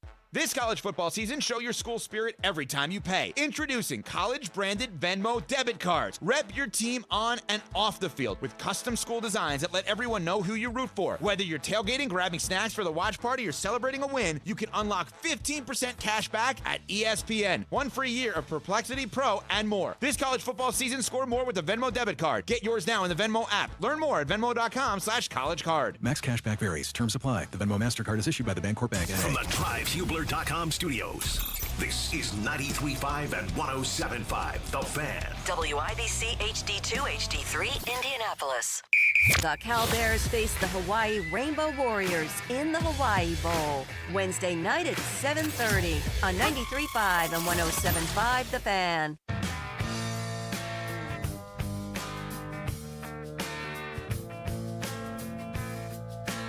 You're listening to The Fan Morning Show on Sports Radio 93.5 and 107.5 The Fan. What a good Monday morning to you. It is going to be a balmy Christmas week. I had no idea I was still on email lists for local golf courses. I guess I am. I had some golf courses email, and we're open this week. Is it sacrilegious to be north of 60 degrees on Christmas? Matty Bowen can be like, hey, Can you you're imagine? still upset about the Notre Dame loss. Why don't you just go hit the links? Can you imagine? Gosh, wife of the year. Unbelievable. Would you rather have a 62-degree Christmas or snow on Christmas? Snow. Might be in the minority, but snow. Now, is that just stupid or is that sentimental? Sentimental. I think it's more sentimental if you have young children and they want to go play in the snow or something like that. James Boyd doesn't give two you-know-whats about snow on Christmas. Nah, I don't care at all. Mainly because I have to drive in it, and driving in snow always stinks. So, again, if you're jobless and you are a kid and your only responsibilities on Christmas morning are waking up, getting spoiled, living the dream, and running out there in your pajamas and boots and playing in the snow, then yes, I want the snow. But if you have responsibilities on Christmas like we do, perhaps going to a Colts practice or something like that, then nah, I'll pass on the snow. It'll be Indiana Knights That's night. the Grinch in me. Inside, yeah, trust me, I heard it loud and clear. Inside of Lucas Oil Stadium tonight. I like the look of the Indiana Knights unis. Am I in the minority on that? I'm totally good with them once a year. Well, I like that they're finally going to be played in at night. That's So, going to be that's part of it, interesting too. to see. Yeah, better than the windows shining and the sun is glaring off Yeah, the Indiana matte Knights black at 1 helmet. p.m. kickoff. Now, I will say, y'all know, I already believe tonight is a sin because 1 p.m. is God's time for kickoffs. 8:15 is a little late for your boy. Yeah, you guys taking a nap today? You I got to be definitely in am. early tomorrow. Like, what's the game plan for you two? I mean, you got to cover the game tonight and be ready to go tomorrow morning. Realistically, I'm taking notes. If I'm done, so the game will probably be over, about midnight? Yeah. If I can. Hopefully 11. If we're getting technical, hopefully 11:30. Yeah, 11:30. If I can get out of the stadium by, realistically, like done writing and all that by like 2 a.m., I think I'll be in good shape. After that, I don't know. We'll see. Gosh, we got to check out about Rick Carlisle too tomorrow, right? Tuesdays with Rick. Now that I'm trying to play on the show in my head right now. Speaking of playing on the show, Joe Buck will join us at 9:15 here. Ross Tucker, who's on the Westwood One call tonight at 8:30. James, we knew Anthony Richardson Sr. would not play tonight. Shane Steichen made that clear last week in his first week back to practice. Officially, I think, was he limited all 3 days? I guess I should have double checked. He was limited On the final injury report. Anytime the Richardson conversation has been brought up now for the last several weeks or even month, I think my kind of big picture 2025 view has been I remain skeptical we will see him this season. Again, the Colts can't be officially eliminated from the playoffs until week 18. I think technically they could be eliminated by the time they kick off next weekend because I want to say Houston plays on Saturday next week. Now, again, that would have to involve, I think, Colts losing tonight. Texans then would have to beat the Chargers coming up Saturday. Just to remind everybody, we'll get 3 games on Christmas Thursday this week, and then we'll get 2 on Saturday. So we'll have kind of a weird NFL schedule coming up here in week 17. But I will, even with Richardson getting back to practice, I'll continue to go with kind of the thought I've had for the last several weeks, probably month plus now. I remain skeptical. We will see him playing for the Colts here in 2025. Has anything changed one way or the other for you after Richardson did return to practice? Well, learning that he had any type of vision limitations, basically in my mind, told me, well, he's not playing again this year. I know that was the big conversation when we heard of the first inkling of the possibility of him practicing again and having his return to play window open. But to me, this is more about him just getting back out there with the guys rather than trying to prepare for a potential playoff push. I just don't think you can rely on someone who has vision impairment to play quarterback for you with your season on the line, which it honestly explains why they were so aggressive to go get Phillip Rivers anyways, because if you had any idea or any thought that Anthony Richardson could play with, say, 3 games left in the season, and you were confident in his ability to do so, just from a physical standpoint, from an eye standpoint, then you're probably not beating down Phillip's door the night of the Jacksonville loss to get him to come out of retirement. Do you think if they were eliminated from the playoffs, do you think that would shift thinking at all with him? I guess it would just be from one game. That would be Houston. Not necessarily, because you still want to protect the player. If he can't see well enough, and I don't know what his vision limitations are, but if they are to a level where you feel like you're not putting him out there to be safe playing the game, then nah, you can't do it. Yeah, we had this conversation a lot on Friday. So for those that maybe missed it, you had the orbital fracture, but then the trauma from that caused definite vision damage initially. It has gotten better, but there is still, we're talking retina damage. We're talking scarring. We are talking potentially that heals. That's not a slam dunk.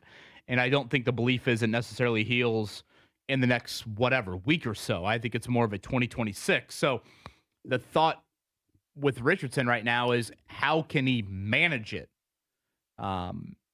And, again, it's unfair probably for any of us to compare our own vision or lack thereof to his situation. But, for anybody who's wearing contacts, glasses, et cetera, can you function without maybe putting the glasses on or wearing the contacts? Sure. Is it an ideal situation to go play an NFL game? Probably not. So I think that's what we're dealing with here.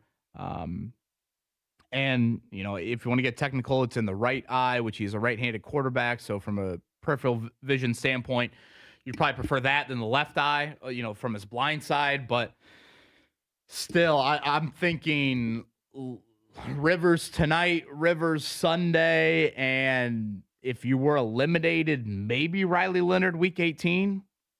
That's kind of how I map it out right now. And if you aren't eliminated, I think it'll be Rivers again. And I don't even know if they'd do Richardson in short yardage. Like, that is a thought I've had of, like, again, if the vision impairment is whatever, he's got trouble, reading safeties 30 yards down the field. Could he operate a little RPO on 4th and 1, something like that? But I'm not holding my breath for that either. You think we'll see Leonard at all in short yardage tonight? You think he'll do any wrinkles there?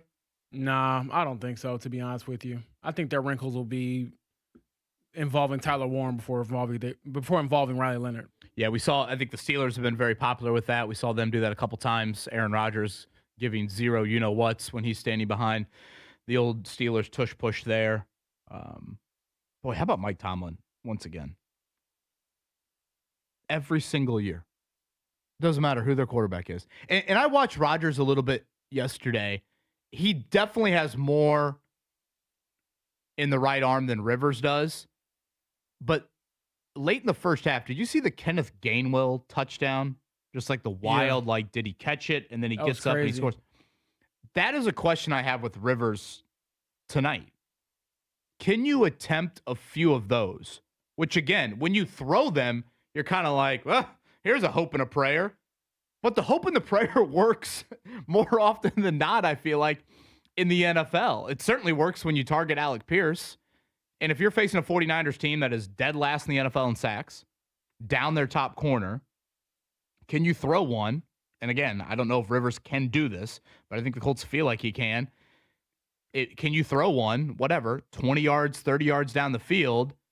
Obviously, you're hoping for completion, but if not, if it's a linebacker or a safety in coverage and you get some panic moments and they grab, then that's just as good as a completion. That's what I think is an absolute must for the Colts to try and explore. Again, they're optimistic, I think, that their vertical passing game can give you a little bit more, certainly than it did last week. But I think you just have to try it. I mean, hell, Rivers' first throw against Seattle last week was, I think, a half-ass attempt at it. I didn't have Jonathan Taylor isolated in a one-on-one being their first throw of the Phillip Rivers era, but that's what it was. And, hell, Taylor almost came down with it. Do we think we see a longer pass tonight than we saw last week with Alec Pierce play? Because that was the longest one, right? Yes. Yeah, the only definitely. one other in contention was Josh Downs. Right? Yeah, I mean, you have the Downs double move. Technically, you had the little, whatever that was, kind of the seam ball to Tyler Warren and went for 17. I think that was technically the longest play. That was the best throw of the day for sure. Of the entire game. Yeah, over the middle, a little bit of a crowd there. Again, he throws with great anticipation still. I think Kyle Shanahan pointed that out earlier in the week. Shanahan was saying, if you look at it from a pure coverage standpoint, like how Seattle played their coverages, he said Rivers threw the ball to the exact spot it should have gone to every single time. So, again, that's the mental acumen. That's the chess match. That's the, hey, when it's cover 3, I go here. When it's cover 4, I go here. When it's cover, Rivers 1,000% knows that and can do it. It's just, do they have the athleticism on the defensive side of the ball to expose the arm? And do they have the anticipatory nature to expose the arm? Because there are a few times where, he threw some balls in Seattle and, how many Our Fathers can you get in before the time that ball gets there? Well, I've been nothing teasing against Mary, by the way. I was gonna say, I hope not. You want to be able to, see the pearly white gates one day. I don't want them, denying you entry because of something you said on a morning radio show in the year 2025. Caleb, I know I had teased it throughout the lead into the show, but I had a chance to talk to Antonio Gates, former teammate, of course, of Phillip Rivers, Hall of Fame tight end, about Phillip coming out of retirement. And here's what he said about why he thinks Rivers is doing it. The coach wasn't in a position to be a postseason contender. I don't think this would still be a topic of discussion. Right? I just don't see it. I don't see him saying, Patrick Mahomes went down and the Chiefs want me to come back and finish the season. Let me see if I still got it. He ain't doing it in that perspective. He has multiple motivations. One, I get to show my younger kids because I heard him say that. Two, I get to see if I can create and still be the Phillip Rivers of old, right? I got more experience. I got more knowledge. I'm not as physically capable, but I do know I don't have to do as much because the game is probably slower. And I get to change. I'm changing the narrative of what people feel about the game. I get to come off the couch at 44 years old and throw a touchdown, and y'all said that you couldn't do it. Y'all said people can't do that at 44. You know what I'm saying? So, and I get a chance to have an opportunity to play in the postseason again, which is another storyline. The Colts is in the postseason with a guy called Phillip Rivers, who's been on the couch for 5 years. That's a whole other storyline. Oh, and I get a chance to win a Super Bowl, which is the ultimate storyline for myself, for my family, for my career. The reason why I started playing is because I was a competitor and I wanted to be a winner. And that is the ending of his story. Just great stuff. You could tell how excited he was to talk to me, not me, but me about his buddy Phillip Rivers. And later on in the interview, you can check it out at The Athletic in full. He talks about just how they took so much flack and still do for never getting to a Super Bowl and only playing in one AFC Championship game and not having more success despite all the numbers. I mean, if you look at, that trio of players, Phillip Rivers, Danian Thomas, and Antonio Gates, how many quarterback, tight end, running back trios in NFL history were as great as those dudes in their heyday? And so I did remind him, the Colts lost 4 straight, and you talking about Super Bowls, what are we doing here? And he was like, that's all the more reason why you do it. He's like, because you're irrational enough to think you can, which is how he explained to me is why you make it to the Hall of Fame like he did, why Phillip Rivers was a semifinalist until, come out of retirement. He was like, you have to believe when no one else does. And that's what he's going to do for his buddy when he tunes in Monday night. And best believe the NFL world is going to be captivated by this. I know the Colts game did huge numbers on CBS for the Seattle game. This will do much bigger just because you have the national audience looking in and trying to see if this old man can pull it off. Yeah, I mean, I think most people understand this, but I don't think Rivers is coming back if it's not I know this offense like the back of my hand. It's Shane Steichen in Indy, and at the time they were 8-5. You know what's crazy? Antonio Gates used that exact same phrasing. He was like, "We know Shane like the back of our hands." It's as simple as that. Like if this was, let's call it Jacksonville. The Chiefs need a quarterback. Right. Yeah. I mean, I'm joking, but I'm kind of not. Like they literally had 2 quarterbacks go down in 2 weeks with ACL tear. But even Jacksonville, who is still alive. Yeah.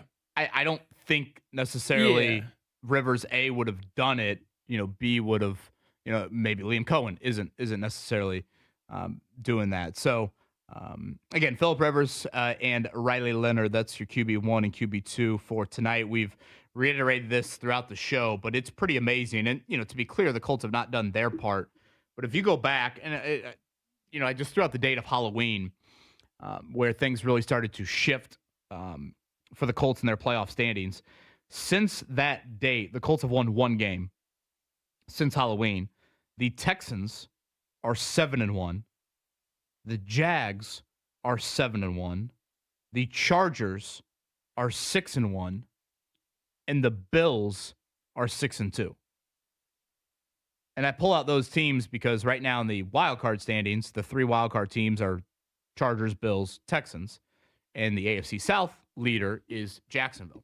So you think about that. Their combined record since Halloween is 26-5, and the Colts are 1-4. That's crazy.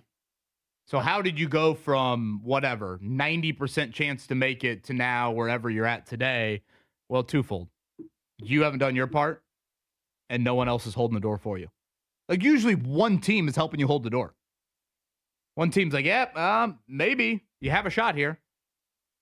Mm-hmm. But that's not occurring at all. Yesterday the Raiders were flirting there for a while there. Mm-hmm. Like they could have pulled off a huge upset for the Colts in beating the Texans. And sure enough, Nico Collins makes a couple of big-time grabs, and Houston ices that game away. I mean, who had Jacksonville going to Denver and winning by 2 scores yesterday?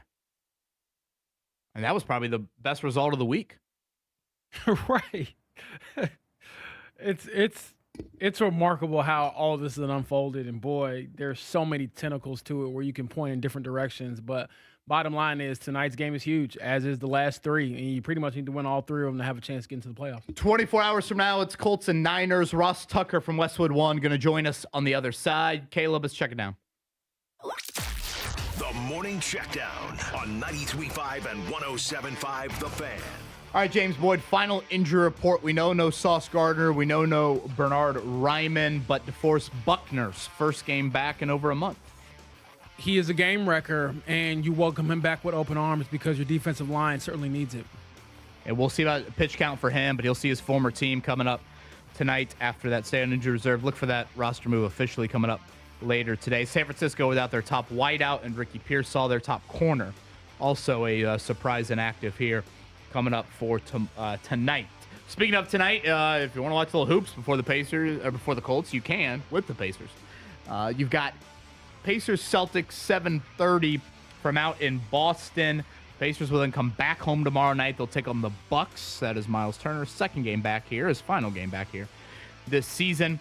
Pacers with an ugly loss over the weekend to the New Orleans Pelicans. Rick Carlisle mentioned after the game he's got to look into his starting lineup and some potential changes there. So we'll keep an eye out for that. Johnny Furphy did play well over the weekend. That is, again, the young guys not really stepping up for the Pacers. Some of these young guys that you would like to have seen take a jump over the weekend, college football-wise. James, your thoughts on the Crimson Tide of Alabama moving on to face Indiana here in the Rose Bowl? They're a flawed team. Can't really run the ball very well. We know that Indiana's great in the trenches, so I think that that's going to be advantage IU.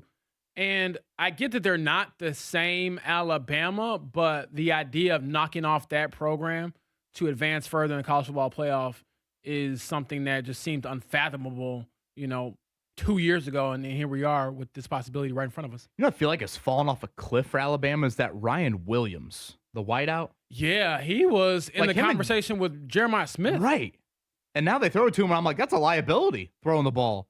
Yeah, I don't know, man. That kid seems like he's in his own head. Yeah. Cannot make the big play anymore. So, of course, we're going to say all this, and he's going to catch a 50-yard touchdown or something like that against IU. But tell that to D'Angelo Pons. Yeah, I was going to say I don't feel very confident in saying that. So, again, quarterfinals coming up New Year's Eve. It'll be Miami and Ohio State. Miami wins a wild one, even though it was a low-scoring game in College Station. Then New Year's Day, you'll have those three games. Oregon, Texas Tech.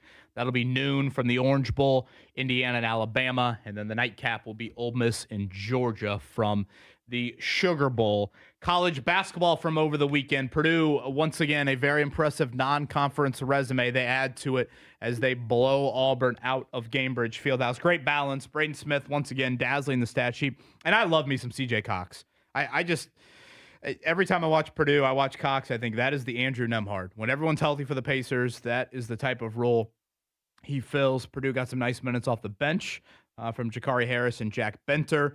So they take care of business with another ranked win, another win away from home. Butler survived Northwestern. Thad Matta, none too pleased with his team's effort. They are fortunate that Northwestern's leading score was out, but nonetheless important for the resume there for Butler as they beat Northwestern by 3. They are in action today at Hinkle. That is NJIT. That is a 2 o'clock tip. You can hear that over on Fuego, our sister station. I think it's 92.7, if I remember the frequency correct on that. And then IU, they beat Chicago State on Saturday. They've got Siena tonight, coached by the one, the only Jerry McNamara. I feel like he's like one of those college basketball like folklore. Jerry McNamara starting for a 9th year at Syracuse. That's how I felt about the Ellis guy at Kansas. Perry Ellis. Yep. I felt that way about Scotty Reynolds at Villanova. Oh, great player. Loved watching him. Who played longer, Reynolds or McNamara? I don't know, Aaron Kraft. Oh, man, Aaron Kraft. Unbelievable. Special hooper right there. Perry Ellis, if he needs We Grow Hair Indy, I can definitely help him out in that area. 6 o'clock tonight, it is Indiana and Assembly Hall against Siena. And go ahead, both you boys have cackled every time I've brought it up. Shout out to the Mastodons. Woo-wee, man. John Kaufman, he's had a very nice run there. They beat Notre Dame Again, yesterday. it could always be worse. At least your coach did not throw a water bottle into the stands like the Georgetown coach did and hit a kid. If you could tell me the win would happen, though, I would rather take that. I hope the kid's okay. Put some ice on it. Oh, man. I wonder what it would take for Kevin not to take. If Max Bone could take one on the noggin for a Notre Dame basketball win, we've already been to the ER once in his life. Maddie, if you want to black his eyes after this show, I won't snitch. God, it is so freaking pathetic how it makes me feel that they lost. It's awesome to me. I love seeing it. Like, it's the passion that you have for Notre Dame basketball. I was so pissed. I am clearly. I was still mad. I got to get over it. 72-69, the Mastodons over the Irish there. Your biggest NFL news item from Week 16. Caleb, we'll start with you. What do you got? Biggest news item from what we just witnessed? It's the Bears. I think it looks like, again, stuff changes week to week, but it looks like they're going to win that division, and that's a pretty incredible turnaround. And Caleb Williams, I know he wasn't great all game, but to come up in that moment with that throw, like he's always capable of that, and it was a pretty awesome NFL moment Saturday night. I am not a Bears fan, but that scene in Soldier Field was pretty cool. Insert your jokes about where they're off to next. James, your biggest story?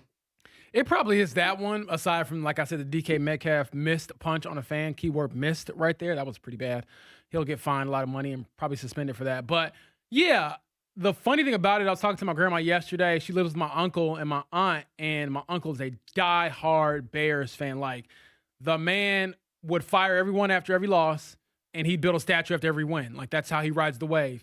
So she told me, she stays in their basement, and she told me, and you would have thought the world was coming to an end the way your uncle was clowning up there, upstairs. And so I'm sure he was bumping and banging around and living life and enjoying it. So, yeah, the vibes are pretty high back in Chicago around my family. And we'll see about DK Metcalf, the potential likely suspension that's coming there. With Pittsburgh winning and Baltimore losing, though, Pittsburgh does not need much more to win the AFC North. So, yes, he could be out, but I think their magic number might just be one. That would be a Pittsburgh win or a Baltimore loss here to close out the season. I believe those two teams play in Week 18. Of course, we'll see about Lamar Jackson and that back injury. All right, on the other side, Ross Tucker. You'll hear him tonight, Westwood 1, him and Kevin Harlan. He joins us next.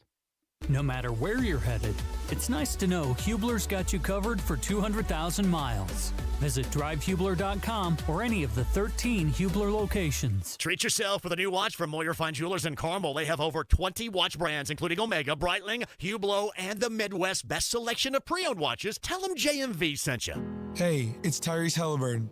I care about Indiana and the people who live here. We look out for each other, and sometimes that means stepping up in ways we don't always think about. Saying yes to organ donation, that's one of those ways. For real, just one organ donor can save 8 lives. That means your yes could give someone more time with family, more experiences with loved ones, more life. When you say yes to organ donation, you have the power to save lives. Take a break from the holiday gift wrapping and catch the Pacers on Tuesday. Nembhard has it, picks up the dribble, goes to Walker. Can he hit another one? Yeah. Oh, my! He's got a career-high 21 points, and it's an 8-point game. The Pacers battle the Bucks on Tuesday at 7:30. It's the final time that Miles Turner and the Bucks visit Indy. Siakam sends it to the right edge. There's nobody on Neesmith, and he makes him pay with a 3-ball. Get your tickets at Pacers.com/tickets. Pacers Bucks, Tuesday at 7:30. Hi, I'm Lexi, your friend and jeweler at Shane Company. We'll help you find last-minute gifts that don't look last-minute, even if you're still planning to propose. At Shane Company, we'll show you perfect gifts at perfect prices, in stock and ready to give. Like hand-matched diamond studs, 14-karat gold chains, or the ultimate gift, a beautiful engagement ring. We have longer store hours, so you can skip the crowds and shop when you want, or visit us at shaneco.com. Because a friend wants you to be a holiday hero. Shane Company, your friend and jeweler. Hey, JMV, for the best in realty, Mark Dietel, Realty, 317-755-4232. That's markdietel.com, MarkDietel.com today. So Troy in Connersville was in a real estate challenge, wanted to sell his home over market value and buy a home near his favorite hunting area with land and no HOA close to town. Miraculously, the Mark Dietel team did it all. They found the perfect new home at a great price and sold his current home in 10 days for $10K over the list price. In fact, Mark Dietel is the only real estate expert I trust and recommend with the sale of my home. Mark Dietel guarantees your home sold at a mutually agreed upon price and deadline, or he will buy it. Pick your move date. There are no long-term contracts, and you can cancel at any time. It's Mark Dietel, Mark Dietel Realty, 317-755-4232. That's markdietel.com. Mark, Dietel.com today. This Christmas, get a bonus AI Essentials course when you enroll in any My Computer Career IT program by the end of the year. That's a $3,900 value. Attend classes online or on campus. Enjoy lifetime job placement support and IT certifications in high demand. Go to mycomputercareer.edu today and take the free career evaluation. That's mycomputercareer.edu, an elite CompTIA certification partner. Conditions apply to AI offer, and financial aid is available to those who qualify, including the GI Bill. This college football moment is brought to you by ServPro. College football teams have moments they recovered from and made it like it never even happened. Like on September 24th, 2016, when Tulsa found themselves down 31-0 to Fresno State. With 10 minutes left in the second quarter, Tulsa fought back to tie the game at 41. And then won 48-41 in double overtime. ServPro, like it never even happened. My name is Whitney Allen. I am a widow. My husband, Ryan, died. We never thought in a million years we'd have to use life insurance. The unexpected happened. With Ethos, it is so fast and easy. It's 100% online. You can get a quote in seconds, apply in minutes, and get same-day coverage. No medical exams, and you can get up to $3 million worth of coverage through Ethos. Get your free quote at ethos.com/game. That's ethos.com/game. Time spent on application may vary. Online health questions required. The Ride with JMV. The one criticism that you have about, well, you didn't prepare. Nobody was talking about wanting to prepare with the backup quarterback earlier this year. And I know some of you are going to say, well, I mean, Daniel Jones does have a history with the Giants of an injury. Maybe you should have had somebody else on the ready. Well, I mean, they did have somebody else on the ready until he about popped his eyeball out trying to stretch before a game, and now he's no longer on the ready. The Ride with JMV. Weekdays 3 till 6 on 93.5 and 107.5. The Fan.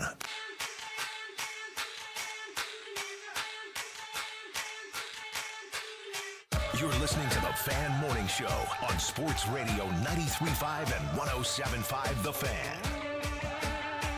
All right, less than 24 hours from now, less than 12 hours from now, inside of Lucas Oil Stadium, for the first time in 3 years, the Colts play a Monday night football game. It will be Colts and 49ers. Believe the spread settling in at 5.5 for San Francisco. And on the Westwood One call, we head to the Payless Liquors hotline right now. He's the host of the Ross Tucker Football Podcast, and you can follow him over on Twitter at Ross Tucker NFL. He's one of our favorites. Always enjoy chatting with him, and he will call Lucas Oil Stadium home tonight. He is Ross Tucker. Ross, good morning to you. Hopefully you had some safe travels here to Indy. Yeah, I'm here. Good morning to you guys as well. I did the Jets and the Saints yesterday for CBS, so it took me a little bit of time to get here from New Orleans, but I'm here. Just hit up the hotel restaurant, and I'm ready to go. Your level of shock, if I would have told you 2 weeks ago, hey, that Monday night game in Indy, it'll be Phillip Rivers you're talking about at quarterback. You know, it really hadn't even occurred to me. Hadn't thought of it. And I just must say, personally, really, really disappointed for Daniel Jones and all of the Colts. I called their game earlier in the year for CBS against Tennessee, and they were really rolling. I was a firm believer that they were one of the best teams in football, and very, very excited about the marriage between Daniel Jones and Shane Steichen and how well that had been going, and just kind of really bummed out about everything that happened. Kind of started, I think, with the cracked fibula for Daniel, and then obviously was what happened with the torn Achilles. Phillip Rivers wasn't really on my radar. It's kind of crazy if you think about, like, listen to this sentence, okay? The Colts signed a 44-year-old quarterback who hasn't played football in 5 years because their starting quarterback, who was playing with a broken leg, tore his Achilles, and the backup quarterback fractured his eye bone with a rubber band before a game. I mean, that if that was in a movie, I don't think you'd even believe it. And yet that's basically what happened to the Colts, and it's extremely unfortunate. Yeah, I think you hit it right on the head there, Ross, with a lot of the circumstances that led to Rivers coming out of retirement and joining the Colts. But how much of it do you think is just beyond the movie aspect of it? Because there is a certain level of, wow, the old guy is doing it, to you got to win games. So when you're analyzing this team, how do you think Rivers can potentially help them keep their playoff hopes alive with the win tonight against the 49ers? Well, I do think that he gave them a chance to win against Seattle. I am really curious to see how the Niners play them tonight, because he did not try to drive the ball down the field very much at all. And when he did, it was not effective. The Niners themselves don't have a very good rush, but I don't think you want to blitz Phillip, because he knows where to go with the football. You know, you're not going to get to him. He's not going to let you hit him if you try to blitz him. So this could be a truly unique game in which the Niners are either, playing press man and trying not to give up anything underneath. I actually think they're going to play a bunch of super condensed zone where everything is pushed up and they're basically daring Phillip Rivers to try to throw it deep. Now that you've got a full game of tape back on film, that's the part that I think is really cool, is to kind of see what ends up happening now that they've seen what he can or cannot do. I do think he'll give them a chance to win again, but the Niners offense is really good. I thought that was one of the big takeaways I had from the Colts-Seahawks game is Seahawks defense played well. I mean, Seahawks defense gave them a chance to win, and now you get Buckner back. I thought Buckner would be done for the year. He is a difference-making player. He's a, top 2 or 3 most important player on the Colts team. So to get him back tonight is massive. Yeah, that's the voice of Ross Tucker. You hear him on the Ross Tucker podcast. You hear him everywhere. CBS, he's done some Colts games this year. He'll be on the Westwood One Call tonight over on Twitter at Ross Tucker NFL. It's funny you say that, because I was talking with an NFL assistant on another team, and he said if he was facing Rivers, he would just drop 8. Do you kind of view that general thought? I mean, you mentioned condense that zone a little bit there, because yes, you obviously managed the game great in Seattle, but I think we all can look at that and say that's not an offense that's sustainable over the course of however long you need him. I don't think that I'm going to, I don't think I would say necessarily drop 8, but that's interesting because, he doesn't have that strong of an arm. So you sit there and you think about, just how much he'll have to be able to put the ball into a window if you drop 8. That's I might steal that and use that tonight. That's certainly a possibility. I'd probably still rush 4 to try to get somebody at him eventually or at some point. But I do think, dropping 8 is a real possibility. The point will be make him throw it deeper down the field. I think you guys have probably talked ad nauseum about the statistics of the throws that were more than 10 yards in the air.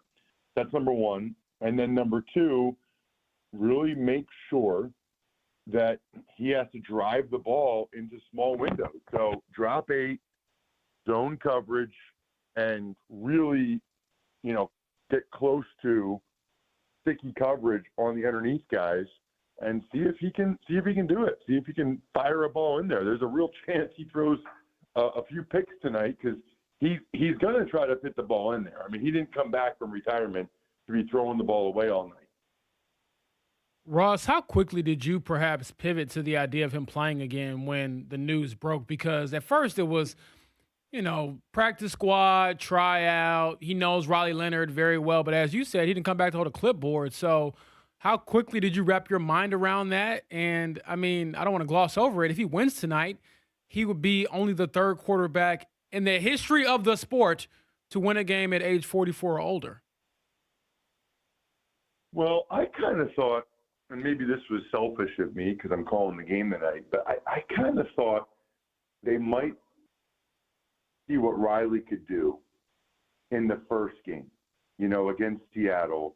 I know Riley was a little bit banged up, but I kind of thought they might give Riley a spin with a full week of practice, getting all of the reps, and having the whole game plan designed around his skill set. Because Riley's, I think, pretty good, and he can run. So I kind of thought they would give Rivers a little more time to get acclimated and give Riley one chance to see what he can do. It's almost like, I'm not saying he's Malik Willis, but, when the Packers have had to play Malik Willis, LaFleur, totally changes his game plan.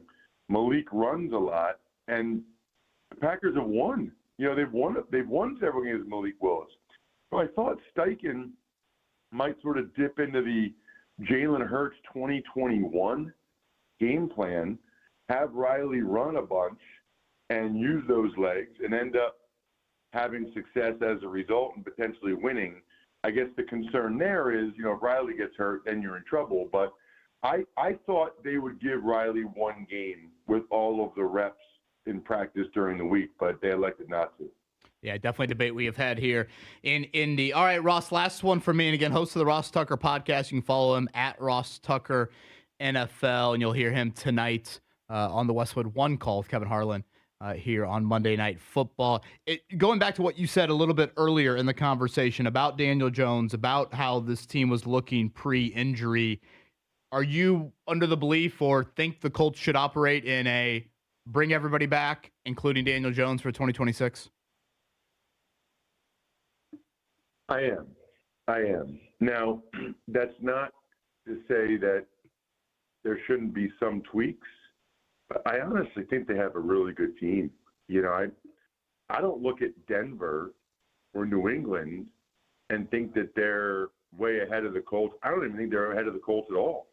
If Buckner doesn't get hurt, if Gardner doesn't get hurt, and I know that every team has injuries, but there are certain guys that are game-changing players. There's only 3 or 4 on a team, maybe 5. And, obviously we'll see about Sauce Gardner, but the Colts think he is. Buckner definitely is. And the starting quarterback is. Which, by the way, is one thing that makes what the Niners have done this year even more impressive, because I would tell you that Nick Bosa and Fred Warner are those guys. They are game-changing players. They're 2 of the top 20 defensive players in the NFL, certainly the 2 best defensive players for the 49ers.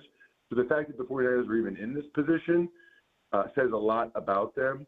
But, yeah, I would try to keep the band together as much as possible with Daniel Jones and the Colts, assuming he's able to come back to health. I think it's better than whatever other alternatives would be out there. All right, Ross, it is the holiday season. Typically, you're saving us from a present standpoint. Have you got something cooked up here around Christmas?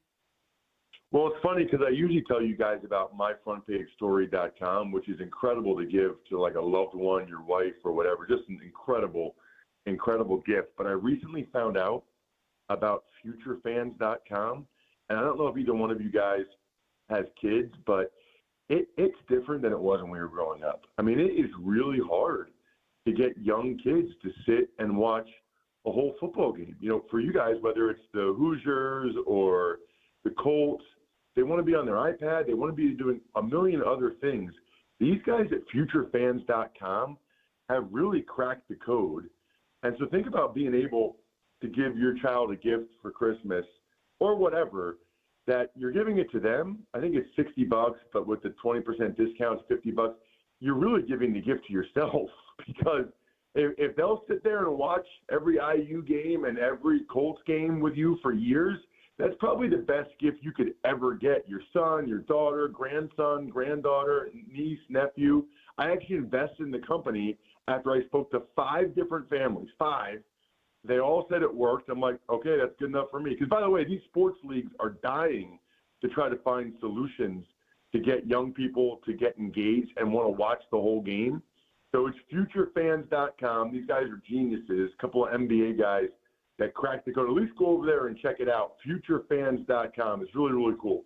Again, you're going to hear Ross tonight, him and Kevin Harlan, Westwood One, Monday Night Football. Ross, great work all year long. I know you're super busy, man, so thanks for making time with us. My pleasure. Thank you so much. Ross Tucker, Payless Liquors Hotline, again, host of the Ross Tucker podcast at Ross Tucker NFL. You know, the drop 8 idea, James, that I kind of threw Ross's way against Rivers, I think the thought there is he is so cognizant of getting the ball out quick, you know, think a little hot potato-y, that it really doesn't matter how much you rush him, per se. Like, because you won't get there.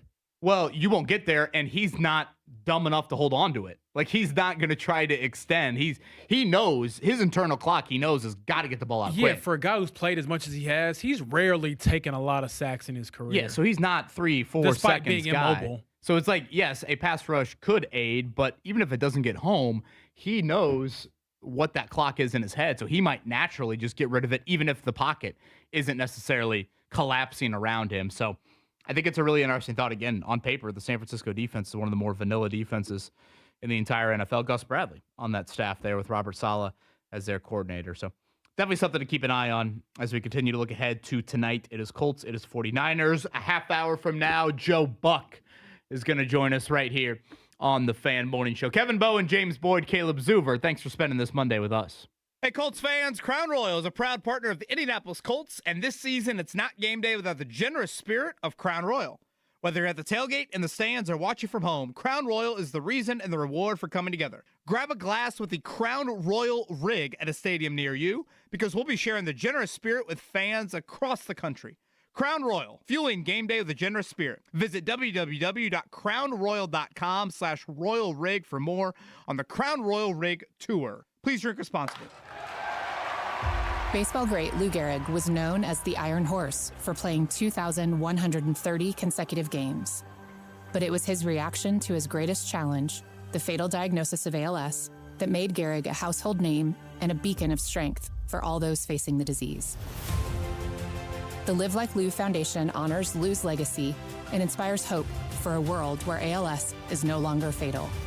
Donate or volunteer today at livelikeLou.org. JMV here for Big Red Liquors, and starting in November, gift card bonus cheer can be handed out. If you buy a $50 gift card, get $5 free. Buy a $100 gift card, you're going to get $15 added to it. And if you buy a $200 gift card, tag 40 in a gift card. And Angels Envy free engraving with bottle purchase as well. All that and more going on right now at Big Red Liquors, 100-plus locations throughout the state of Indiana, spreading bonus cheer. Check out that location nearest you, bigredliquors.com. Hi, this is Lloyd, Jessica, Robert, and Adam from Kirby Heating and Air Conditioning in Pittsboro. The Kirby family wishes you the merriest of Christmases and happiest of New Year's. Thanks for your business. We really appreciate it. If you live in Hendricks or surrounding counties and need us, we are always here to help. Kirby services any model, and we proudly install American Standard products. Call us at 317-892-3614. Kirby is your trusted local independent American Standard heating and air conditioning dealer. Happy holidays from Kirby Heating and Air Conditioning. If you're one of the millions of Americans behind on your taxes, if you're afraid to open your mail because IRS collection letters could be coming, listen carefully. The IRS is cracking down, taking paychecks, freezing bank accounts, revoking passports. That's a fact. But here's what most people don't know. There are official tax relief programs designed to help struggling taxpayers. Programs that could save you thousands if you qualify. No one knows these programs better than the experts at Optima Tax Relief. Optima's award-winning team will fight to protect your paycheck, your passport, and your property. Their tax attorneys and licensed tax professionals will work tirelessly to get you the best deal possible with the IRS. Every day, penalties and interest keep piling up, so don't wait. Call Optima now for a free consultation. Call 800-354-2840. 800-354-2840. 800-354-2840. Optima Tax Relief. Some restrictions apply. For complete details, please visit OptimaTaxRelief.com. The post-crib assembly press conference, brought to you by Progressive. Michael, you had some trouble putting the crib together today. What went wrong? You know, those instructions can be tough, and, well, you saw the outcome. Were you upset when your wife pulled you and called in the backup? No, I mean, the baby needs a crib to sleep in, so whatever it takes. You've got a changing table to put together next. It's got a lot of drawers. What's your comment? You know what? We're done here. Like it or not, sometimes you need a backup. That's why there's Progressive to protect your home and auto. Progressive Casualty Insurance Company affiliates and other insurers. Not available in all states or situations. Out here, days are getting a little cooler, and mornings are starting with a few more layers. It's the season for more time at the grill, more feed for your animals. Heaters burn late into the night. and the woods start calling your name. We appreciate hard-working hands, shared moments, and love for our land. That's why season after season, we're here for your life out here. Tractor Supply. My name is Whitney Allen. I am a widow. My husband, Ryan, died. We never thought in a million years we'd have to use life insurance. The unexpected happened. With Ethos, it is so fast and easy. It's 100% online. You can get a quote in seconds, apply in minutes, and get same-day coverage. No medical exams, and you can get up to $3 million worth of coverage through Ethos. Get your free quote at ethos.com/game. That's ETHOS.com/game. Time spent on application may vary. Online health questions required. Get ready for heel-tapping fun as you discover the new $2 Wizard of Oz scratch-off from the Hoosier Lottery. With 4 unique scenes and prizes up to $10,000, the Emerald City awaits. From the Hoosier Lottery, champions of play. Play responsibly. The Fan cares, and if you or someone you care about needs food assistance, we have resources for you, including food distribution locations with an interactive map. Also, learn how you can make a difference for friends and neighbors in need, all at 1075thefan.com. Hey, JMV, join me Monday. We'll start out 3 o'clock, bullseyeeventgroup.com, and the Colts VIP tailgate. After that, the Colts pregame huddle from Touchdown Town. Niners-Colts Monday night conversation, Monday at 3.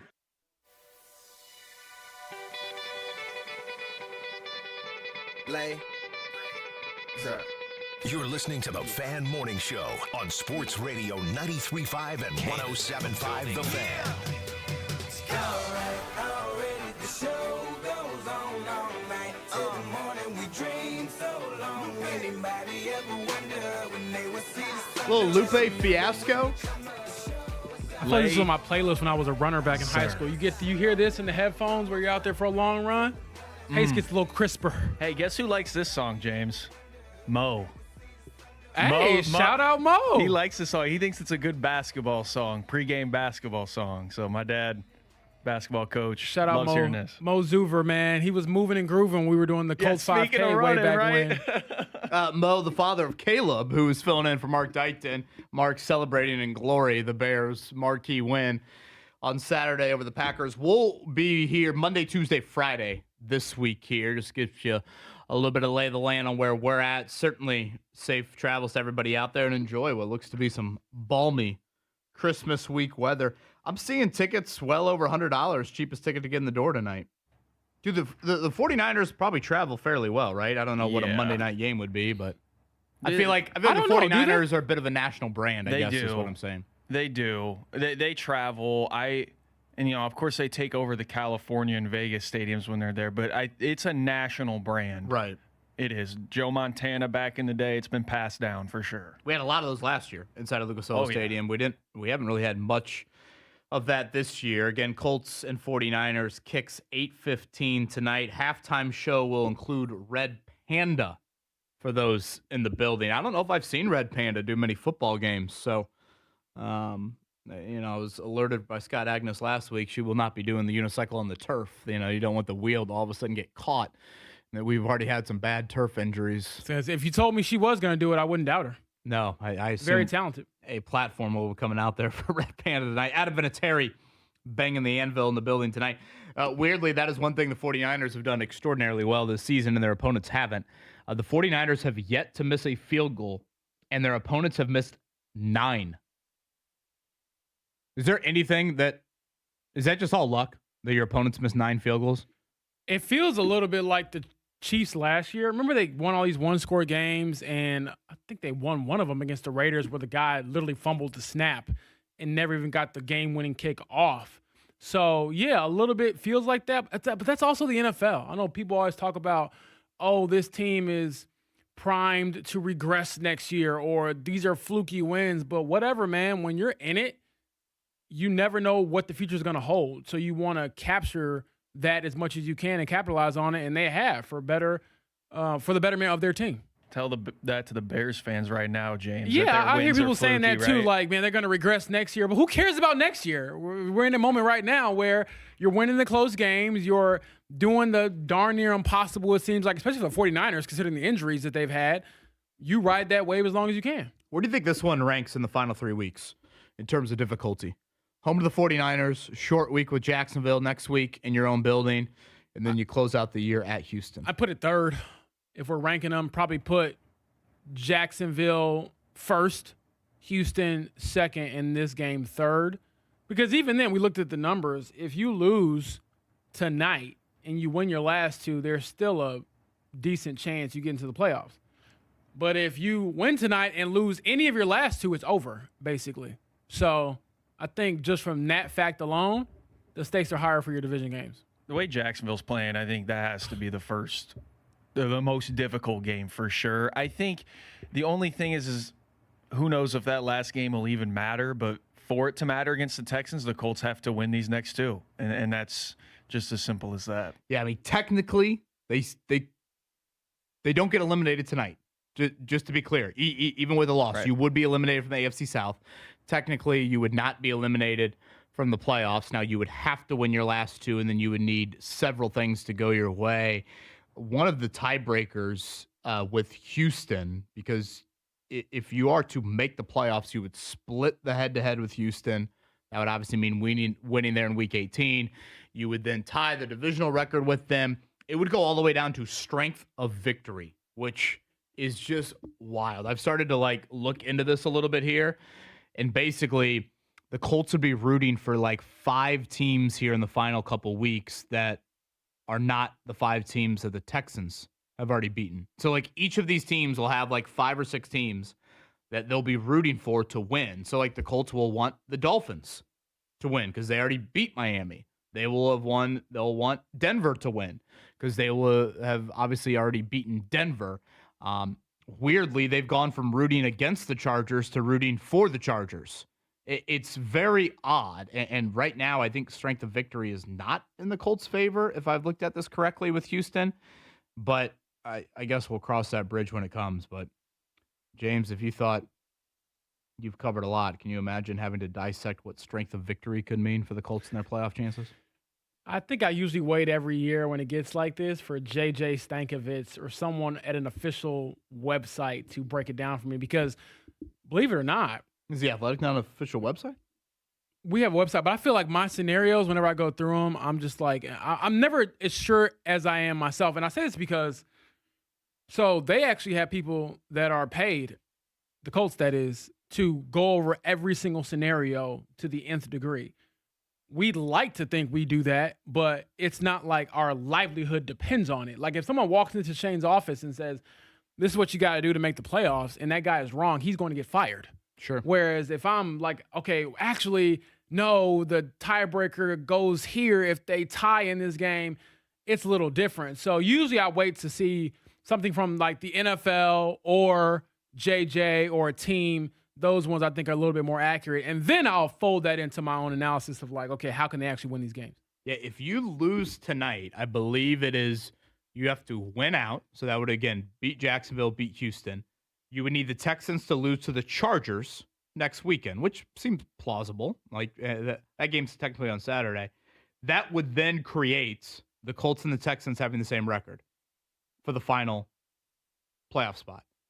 And then that's where you get into this strength of victory, if I'm looking at this correctly. And gosh, my head just wants to explode. I have more of a headache than I did watching Notre Dame try to beat Fort Wayne yesterday. And that's saying a lot, brother. That is saying a lot. Joe Buck joins us in 20. Fan Morning Show. 93.5 and 107.5 The Fan. Your home for Indy sports. Now with even more ways to listen. Listen on air. Online at 1075thefan.com. And on our free app. Stay connected to all things Indy sports, including the latest news, show blogs, and catch up on what you've missed with our podcast. We're never more than just a click away. Download our app at Google Play and on the App Store. From your home for Indy sports. 93.5 and 107.5 The Fan. It's BullseyeEventGroup.com, the Colts VIP tailgate presented by Hayes & Sons Restoration. Your Colts game day experience, the best it can be. Log on and get your passes now. BullseyeEventGroup.com. Hi, I'm Andy, your friend and jeweler at Shane Company. As a product development manager, I make sure every piece of fine jewelry at Shane Company is meticulously designed for quality. From 14-karat gold chains, pearl necklaces, diamond studs, and of course, dream engagement rings. We know you can get your holiday gifts anywhere these days, but knowing your loved one's gift was crafted by master jewelers? It's a difference everyone can see and feel, no matter the price. All of our fine jewelry begins with a vision by our in-house designers. Then, we ensure each piece meets our high-quality standards every step of the way, including the smallest details. It's why our jewelry comes with our all-inclusive, free lifetime warranty that covers everything and doesn't cost a dime. At Shane Company, there's no shortcuts, just craftsmanship. Because a friend wants your fine jewelry to be nothing short of perfect. Come see for yourself. Visit us in store or at shaneco.com. Shane Company, your friend and jeweler. It's Terry Stacy for Cynthia's Hallmark, and this Christmas, give her something she'll treasure forever. The most sought-after jewelry in the country, E. Newton. Timeless, elegant, and designed for everyday wear. And don't forget the classic Ronaldo bracelets, hand-wired with care in New Albany, Indiana, and these gifts are gifts she will truly love. E. Newton and Ronaldo are available only at Cynthia's Hallmark in Greenfield, and if you're looking for relaxation as a gift, explore the Lemon Lavender Collection. Pampering spa day favorites, perfect for anyone who could use a little comfort this season. And you've got to feel the lavender-scented Warm Pals. They're gently weighted, warm or cool, and designed to give that soothing hug-like feeling. Gifts that fit every budget for every person on your list. You'll find just the right presents at Cynthia's Hallmark, including gift cards. Make your holiday giving meaningful, memorable, and magical. Shop locally owned Cynthia's Hallmark, celebrating 40 years. 116th and Allisonville Road, 96th and Lantern Road, 116th and Brook School Road, and in Greenfield. This Christmas, get a bonus AI Essentials course when you enroll in any My Computer Career IT program by the end of the year. That's a $3,900 value. Attend classes online or on campus. Enjoy lifetime job placement support and IT certifications in high demand. Go to mycomputercareer.edu today and take the free career evaluation. That's mycomputercareer.edu, an elite CompTIA certification partner. Conditions apply to AI offer, and financial aid is available to those who qualify, including the GI Bill. Xfinity is the network you can rely on. Like a close friend who will give it to you straight. The friend who will tell you that new haircut, it's not great. Friends make sure friends get good haircuts. And Xfinity makes sure you get a good deal on Wi-Fi. Xfinity gives you reliable fiber-powered Wi-Fi at our best price. This holiday season through January 4th, get gig speed Wi-Fi for just $50 a month for 5 whole years. No strings, no commitments. Just super fast, reliable gig speed Wi-Fi with our best equipment and unlimited data included. Save yourself from questionable decisions and save over Verizon and AT&T. Xfinity. Imagine that. Restrictions apply. Requires paperless billing and auto-pay with stored bank account. Taxes and fees extra. Xfinity Internet powered by fiber and connected to premises by coaxial cable. Actual speeds vary. Individuals and businesses with tax problems, listen carefully. If you owe over $10,000 in back taxes or have unfiled tax returns, U.S. Tax Shield can help you take back control. The IRS can seize your bank accounts, garnish your paycheck, close your business, and file criminal charges. Our team of tax attorneys can stop collections and get you protected. U.S. Tax Shield offers a price protection guaranteed quote to get you protected today. U.S. Tax Shield is A+ rated with the BBB, so call 800-494-6139. U.S. Tax Shield, 800-494-6139.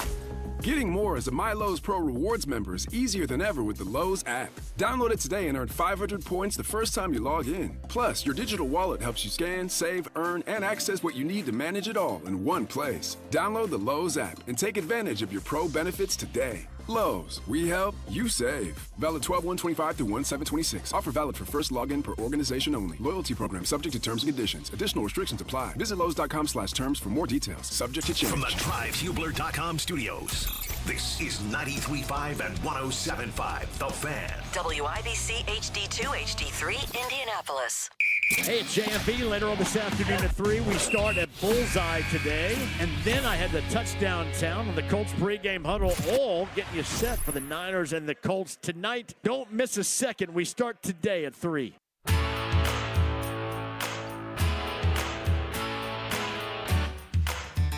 You're listening to The Fan Morning Show on Sports Radio 93.5 and 107.5 The Fan.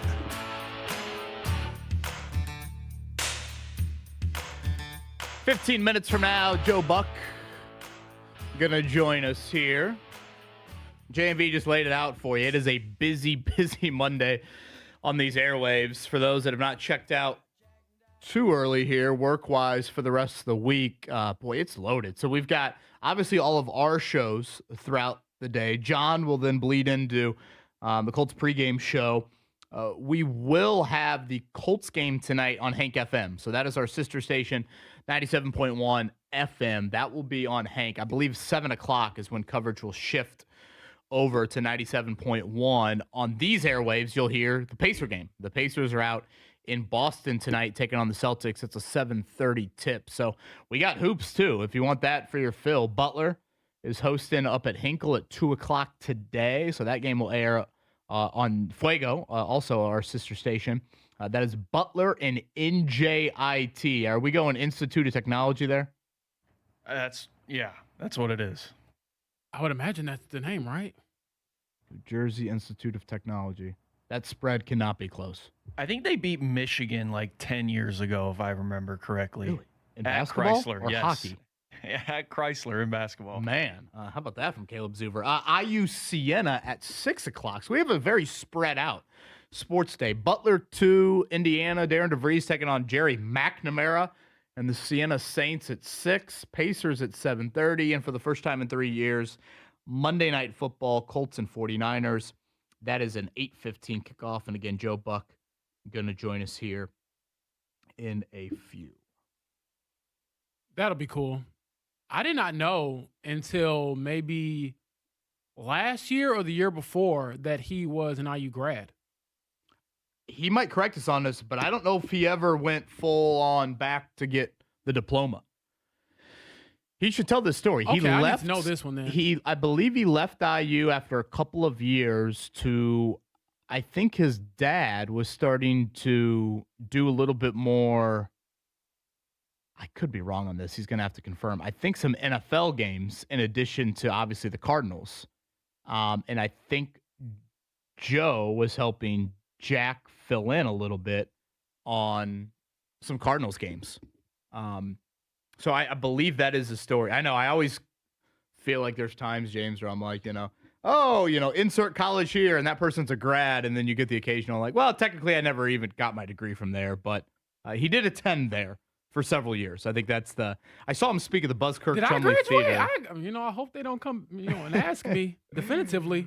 I saw Let's Joe hope Caleb speak a couple of years ago down in Bloomington. He was great, and he definitely pokes fun at his 4 years down there in Bloomington a little bit from an academia standpoint. So he'll have to share that story with us. Yeah, But I gotta know the backstory there. That will not be the first question. No, we definitely have other things we got to talk about for sure regarding these Colts and these Hoosiers. And he mentioned this. I was actually listening to him in a different interview earlier this week. He's like, for the first 5 minutes or so tonight, he's like, we will hit the River story. But he's like, with how the NFL is, and I think we've had this internal conflict almost on our show here over the last couple of weeks, you still have to talk about the game. And look at what's at stake. The San Francisco 49ers could be the 1 seed in the playoffs. The 1 seed if they win out. And for the Colts, they're trying to avoid what has been a very long playoff drought, particularly for this franchise, and they really need a win, period. So, James, I think we've had this, and I know you wrote a piece on the website for The Athletic that, it is more of the Rivers movie. Like, we have these two things right now where Phillip Rivers is a movie.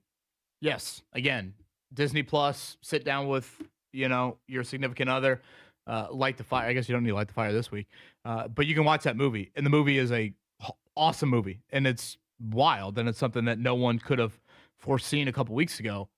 But then the other side of the movie is, oh yeah, the Colts are trying to scratch and claw and pray that they somehow get into the playoffs. And if they don't, it's 5 straight years of missing the playoffs, the longest streak this franchise had in 30-some years, and one of the longest in the NFL. If I'm not mistaken, I want to say either the Bears or maybe the Panthers had a longer playoff drought. And I was going to say the Bears just ended theirs. Yeah. And the Panthers are on the verge of Panthers are ending knocking theirs on that too. door. So I think that's what's been difficult here. There's always Miami, I believe. No. There's the playoff win drought. I want to say the Jets have a long one. I think there's the always the Saints Jets, might be isn't up there as well. I don't know. I'd have to. I haven't gone that far yet. Again, the Colts can't be eliminated tonight, even with a loss. Which is still crazy to think about. But also, I think it makes this game more exciting because of that. Like you said, there's some stakes here. Honestly, it's a playoff game for the Colts. I got the rest of the way. Got the top 3 playoff droughts here. Number 1 is New York with 14 years in a row missing the playoffs. Atlanta and Carolina Panthers tied at second with 7. And then it's a 3-way tie for 4th between Chicago, the Colts, and the Saints. Oh, that's some bad company there, boy. Yeah, you don't want to be in that company. Especially considering how these other franchises have been viewed the last few years. I don't think anybody expected the Saints to make the playoffs in the last few years. But that is the expectation for the Colts. I mean, that division, it's kind of like, Tampa has obviously had a nice recent run here, but I kind of view the NFC South a little bit like the AFC South. And I think that's the frustrating aspect to it is, in the AFC North, you've had Lamar Jackson. The AFC East, you've had Josh Allen. The AFC West, you've had Patrick Mahomes. In the South, the AFC and the NFC, you haven't had that quarterback. You haven't had that guy that's just dominated the division. Blaine Gabbert won 2 AFC South titles. That's what makes you want to cry, frankly, with this. And we've talked about it, for the vast majority here on this Monday morning. For the second straight Sunday, it was quite clear to me. And again, when the Colts don't play in the 1 o'clock window, I feel like you get to consume so much of the other games. I'm watching last Sunday play out yesterday, and I'm like, they are getting no game to go their way. None of these games. The 1 o'clock window, you had the Chargers over the Cowboys. You had the Bills over the Browns, and that was kind of a weird game for a while there. You're like, wait, are the Browns about ready to pull this off? And then you get in the 4 o'clock window, and the Jags all of a sudden just punched Denver right in the mouth there in the second half. They go into Denver, give them their first home loss of the season. And then Houston, it looked like for a while the Raiders might pull off one of the bigger upsets of Week 16. And they get it done. So, again, since Halloween, the Colts have not done their part. They have won 1 game since Halloween. The Texans and the Jags are combined 14-2 since Halloween. And if you go to the Chargers and the Bills, the 2 other teams in the wild card right now, they're combined 12-3 since Halloween. This could not have gone worse for the Colts. There was that game.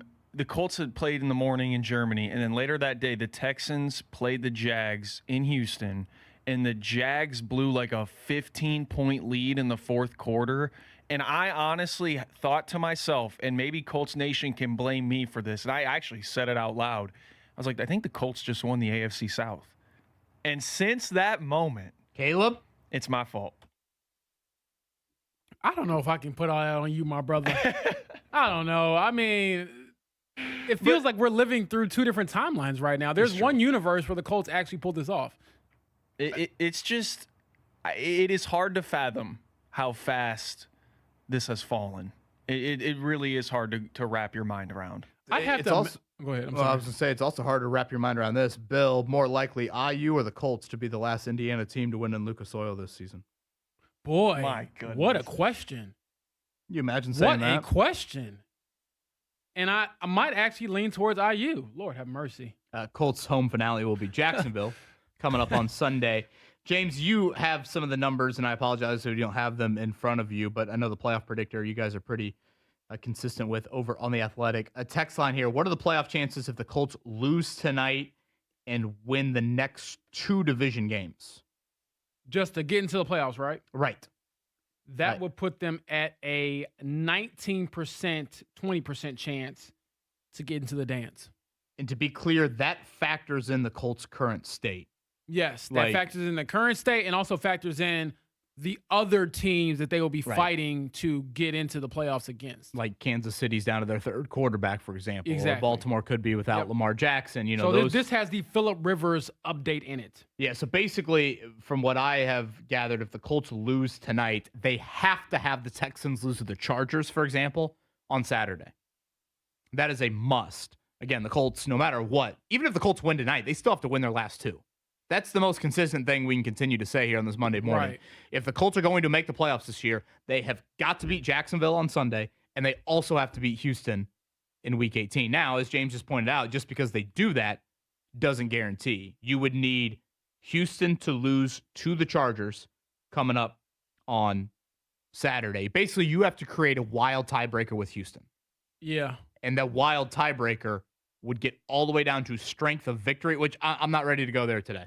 We can go there tomorrow, and I'll try to throw it out there, but basically you would take the wins the Colts have, the wins the Texans have, add up all of those opponent records, and the Colts' strength of victory would need to be better than the Houston strength of victory. I will say this real quick. And right now it's not. I think Houston has 2 more wins than the Colts wins, if that makes any sense.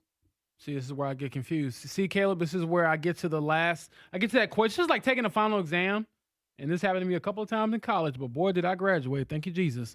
I look at the first question. I'm like, man, I can't answer that, but I'll come back to it. Right. You look at that second one, and it still looks like it's in a different language. You're like, boy, this is not going to be a good day for me. I'm like, should I just go to the bathroom and call this a day? I told you I did that once. True story. I dropped a class, and it was our first exam. Yeah, I got to maybe like week 7, or it was one of those classes where you only had 3 exams for the entire thing. And I was a political science class, and I tried to get through it. I studied all the cases. I thought I did. Got to that test. It was, first of all, it wasn't multiple choice, Kevin. It was all long form. You got to explain everything. And long story short, couldn't answer the first question, flipped to the next page. Couldn't answer the second question, flipped to another page. And I was thinking to myself, okay, it's three tests in this class. If I fail this exam, which I certainly was going to do, I would have no chance of passing this class. So I got up with about 10 minutes into the exam. Everyone was thinking, how's this guy done? I was done all right. Dropping. Handed my teacher the paper, and I think all I had on it was my name, and dropped the class on my phone on the way out of the building. That is outstanding. Hey, Joe man, Buck had to save the GPA. going to join us here in a few. Again, busy night of hoops, busy day of hoops really here in the Circle City. For those that have missed it, James, injury report wise, DeForest Buckner will give it a go tonight. Bernard Ryman, though, is out, and we've talked about it. There could be some musical chairs with this offensive line. I don't think, we mentioned this a little bit late last week, I don't think it's just a given that all of a sudden Ryman's out, you'll go with the same starting 5 up front that you did last week. Yeah, so I do wonder about the shuffle when it comes to Ryman being out. Would you reinsert a guy like Dalton Tucker at right guard, something you had some success with last year, and slide a couple other guys around? And then, like you mentioned throughout the show, DeForest Buckner coming back is huge for the defense. So there's some positives and some negatives, but I would think that, or you would hope for the Colts' sake, that it's a bigger boost to have DeForest Buckner back than it is to lose Bernard Ryman for a game. Yeah, I don't think it's that crazy of thought, like a healthy Buckner, and you finish off one of these games you haven't so far. Whether that's Houston, the Kansas City game, you get it. Yeah, done. Kansas City certainly. Whether it's maybe even Houston, whether it's Seattle, this defense certainly last week. They definitely had some really promising moments, but it's just one of those third downs to get off the field. They have played so many snaps when you look at it here over the last few weeks. It's just, can one of these, can Buckner make one of those plays? And James, it can be just like batting a ball down. It doesn't have to be Buckner, digging the grave for the quarterback. It can just be batting a ball down. All right, let's head to the Payless Liquors hotline right now. He is the voice of Monday Night Football. Maybe to our market, though, and he might like this, unapologetic Indiana football fan. That is how I'll introduce Joe Buck here on this Monday morning. Joe, thank you so much for the time. Good morning to you. Man, I come on. We got to represent for those of us who are Hoosier fans. I can't get enough. I'm obsessed. I can't act like I've been a diehard since I walked off the campus way back in the roaring 90s. But for the last couple of years, my God, it's just been a blast. So thanks for having me on. And yeah, I make no apologies. Got so tired of hearing from my UCLA partner and my friends who went to Notre Dame and Alabama parents, and let's go. We finally get to puff our chest out a little bit. It's nice. Honestly, I think the weekly excitement level for me is just waiting for you to needle Troy at some point about the current college football landscape between Indiana and UCLA. Well, I didn't even – the game against UCLA was such a joke and such a blowout this year that I didn't even bring it up. We were – believe me, we were on a text chain. And Troy, to his credit, and it's true – has kind of flipped his allegiance. He just loves good coaching, and I think he's recognized what Coach Signetti has done, and he's kind of flipped his attention and his heart over to Indiana during this little run. So it was low hanging fruit. So I just left it alone after they took it to UCLA. But yeah, I can't wait. I can't wait for this weekend and what's to come at the Rose Bowl. We have Joe Buck on the line, and again, for as great as the vibes are with IU, I would say it's probably the opposite for the Colts right now. Joe, what was your reaction when Phillip Rivers came out of retirement, and how quickly did you have to accept that it is reality that he's trying to do this with a struggling team, be the third 44-year-old quarterback or older to win a game in the NFL?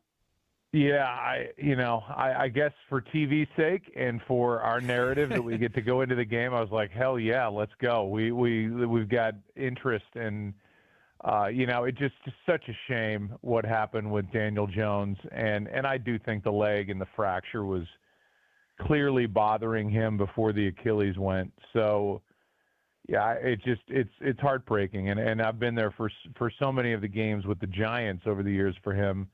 And to finally see him have his moment in this league with a really good team, and I really do believe the Colts are a good ball club, and then to have that happen was awful. And then the question is, okay, who's taken over? And for us in TV, it becomes a fun storyline.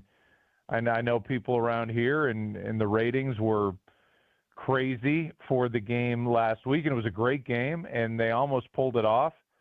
I do know that after talking to Kyle Shanahan, he 100% genuinely believes that Phillip Rivers can get this done. And, it was on the table for him to join the 49ers a few years ago when Brock Purdy took over and ended up getting injured in the NFC Champ game. There's a lot of respect in this league for Phillip Rivers, maybe more than I was even aware of. Before this latest turn in his career, but we can talk about it. But we talked to him. He feels really good. I think he feels better this week than he did last. And I give the Colts a real chance to win this game tonight and have a chance to get into the postseason with kind of this crazy storyline going on. That voice needs no introduction. Joe Buck, you'll hear him, of course, tonight. It is Monday Night Football for the first time in 3 years. The Colts will be on it, Colts and 49ers, over at Lucas Oil Stadium. Joe, let's hit that maybe a little bit more. It seems like the Colts all week long have been pretty optimistic that the game plan in Seattle was just, break glass in case of emergency. They feel like there's more there with this passing offense, maybe more there with even the right arm of Phillip Rivers. Is that the vibe that you got in speaking with him? Completely. And I'll tell you this, Phillip is nothing if not honest. And he was very open about how he felt last week. He was shocked at how his body felt on Monday, in the good sense that he woke up and he thought, it was going to be brutal just getting to the bathroom in the morning. And he said, I had some bumps and bruises, but I felt better than I thought I would. The one thing that he said that you can't really replicate, you can run, you put the pads on, you can, I guess, try to get the legs in shape. But for what his shoulder went through in that game, I think he came out of that game pretty sore in that regard. Talking to the 49ers, they say, you can see that the mind is good. You can see that the arm is going to be good. He's always kind of had this funky delivery. The question is the legs and the game shape of the legs. And so the 49ers are going to try to get him moving. And, if you're going to face any team, this is a 49er team that has an inside track on the number one seed, and they're dead last in the league in sacks. Their pass rush has not been good this year. And, maybe that plays into the Colts' hands tonight and exactly what Phillip Rivers needs. But I believe that as far as the game plan, Phillip said you're going to see more intermediate throws. You're going to see more stuff down the field. He goes, am I going to roll to my right and throw a ball 60 yards?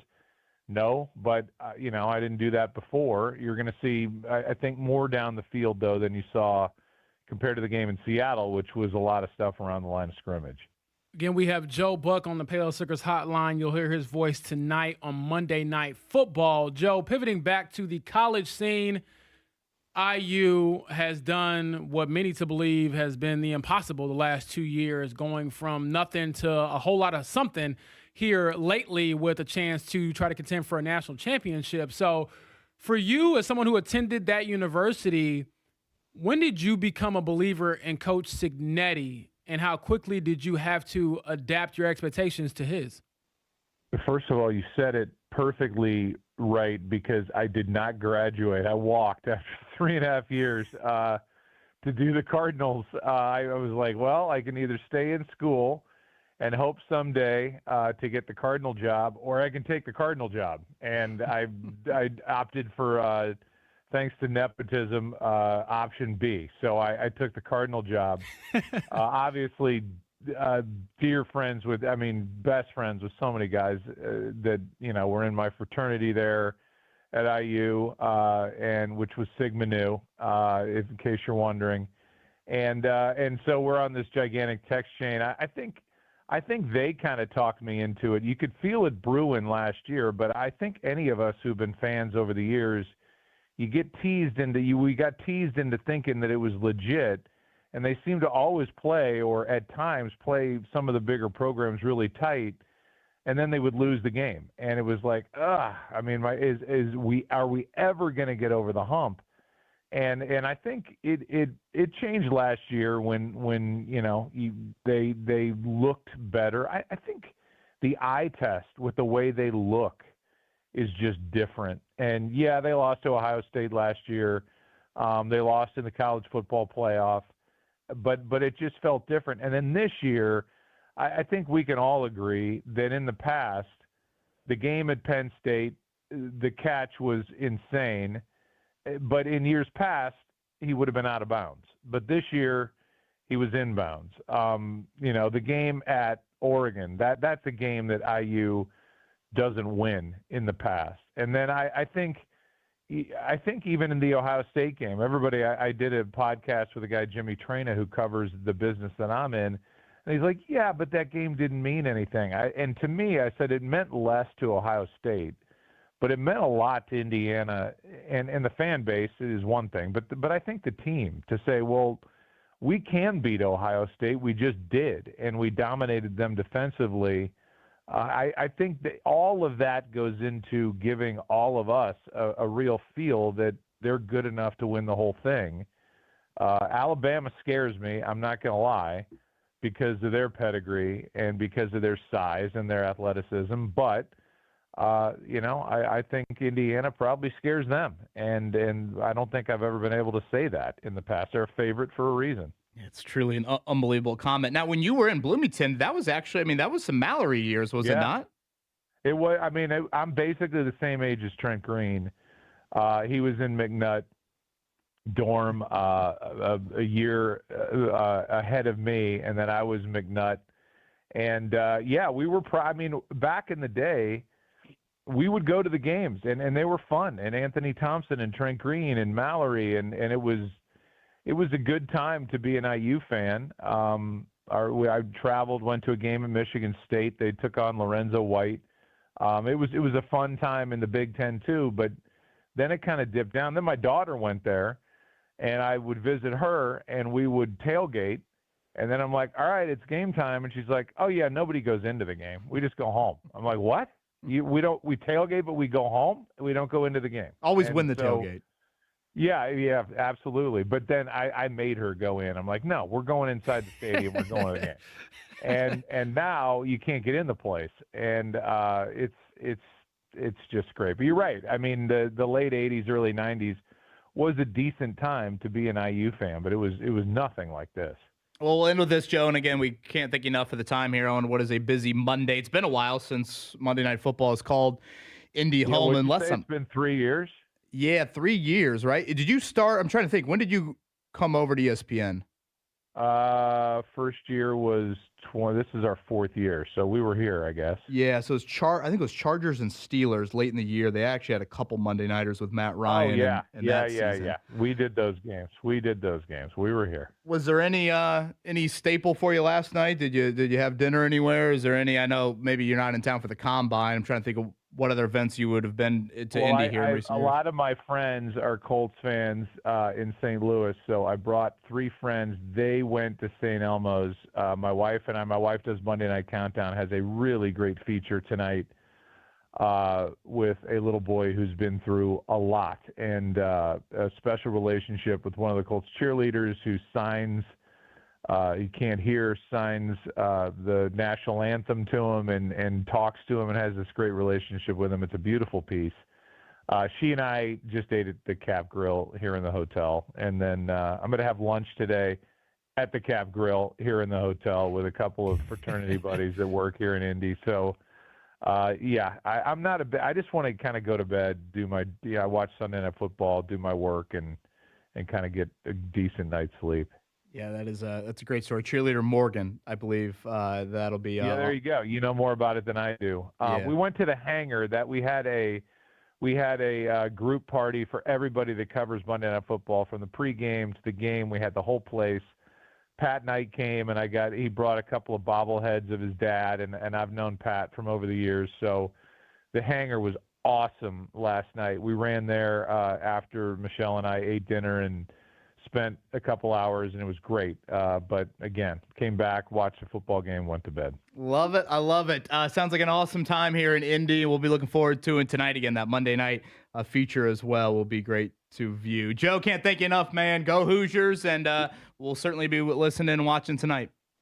All right, good. I appreciate it, guys. Thanks for having me on. That's a great Joe Buck right there on the Payless Liquors hotline. Caleb will have that up on the podcast. We appreciate his time here. A little bit of a shift around in the 9 o'clock hour.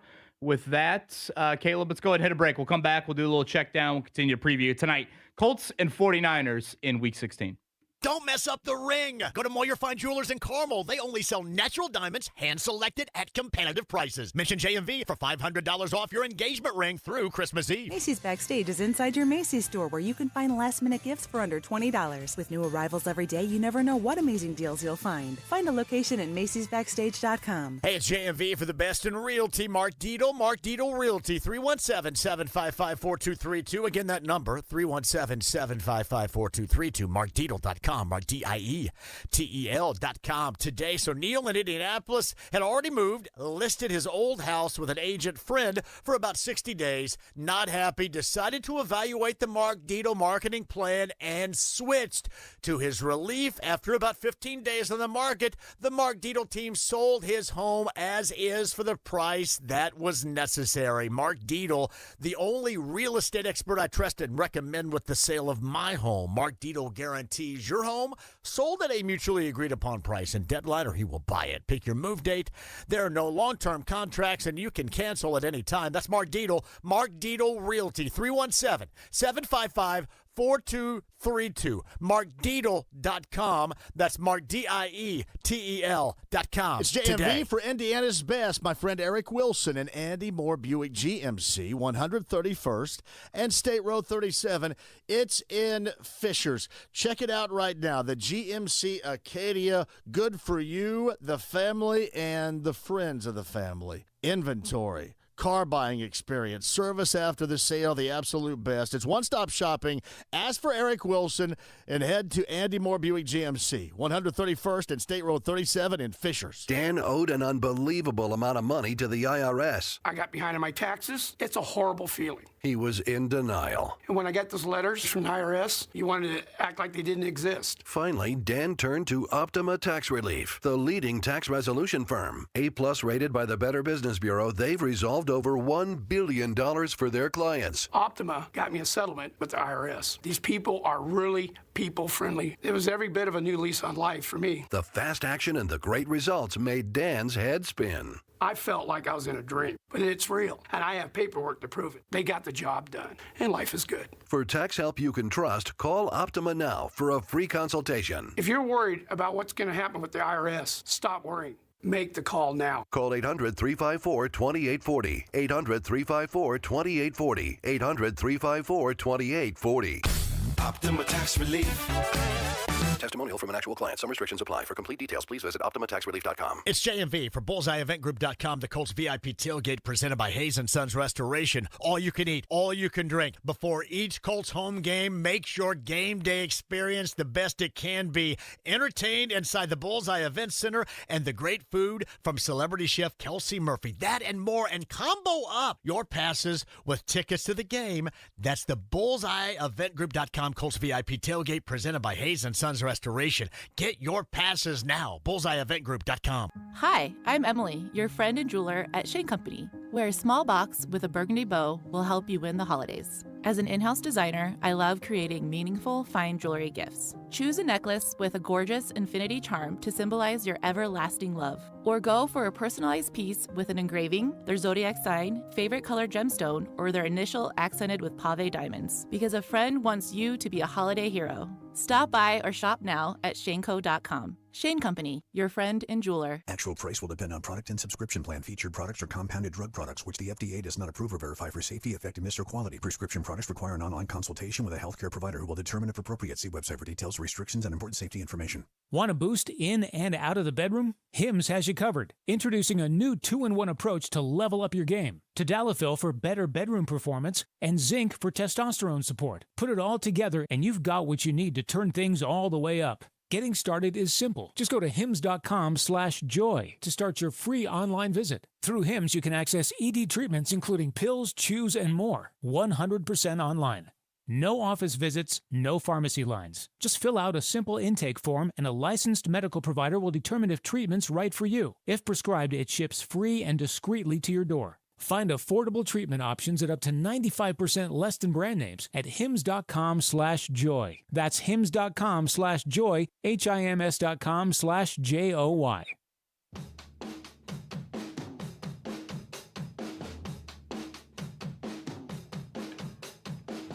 You're listening to the Fan Morning Show on Sports Radio 93.5 and 107.5 The Fan. Well, big thanks to Joe Buck for that. Caleb will get it up on the podcast. Really enjoyed that if you missed it. Voice of Monday Night Football, Joe Buck. Thank you certainly to the hard work of Mark Dykton for helping set that up. And lo and behold, this man just couldn't get enough.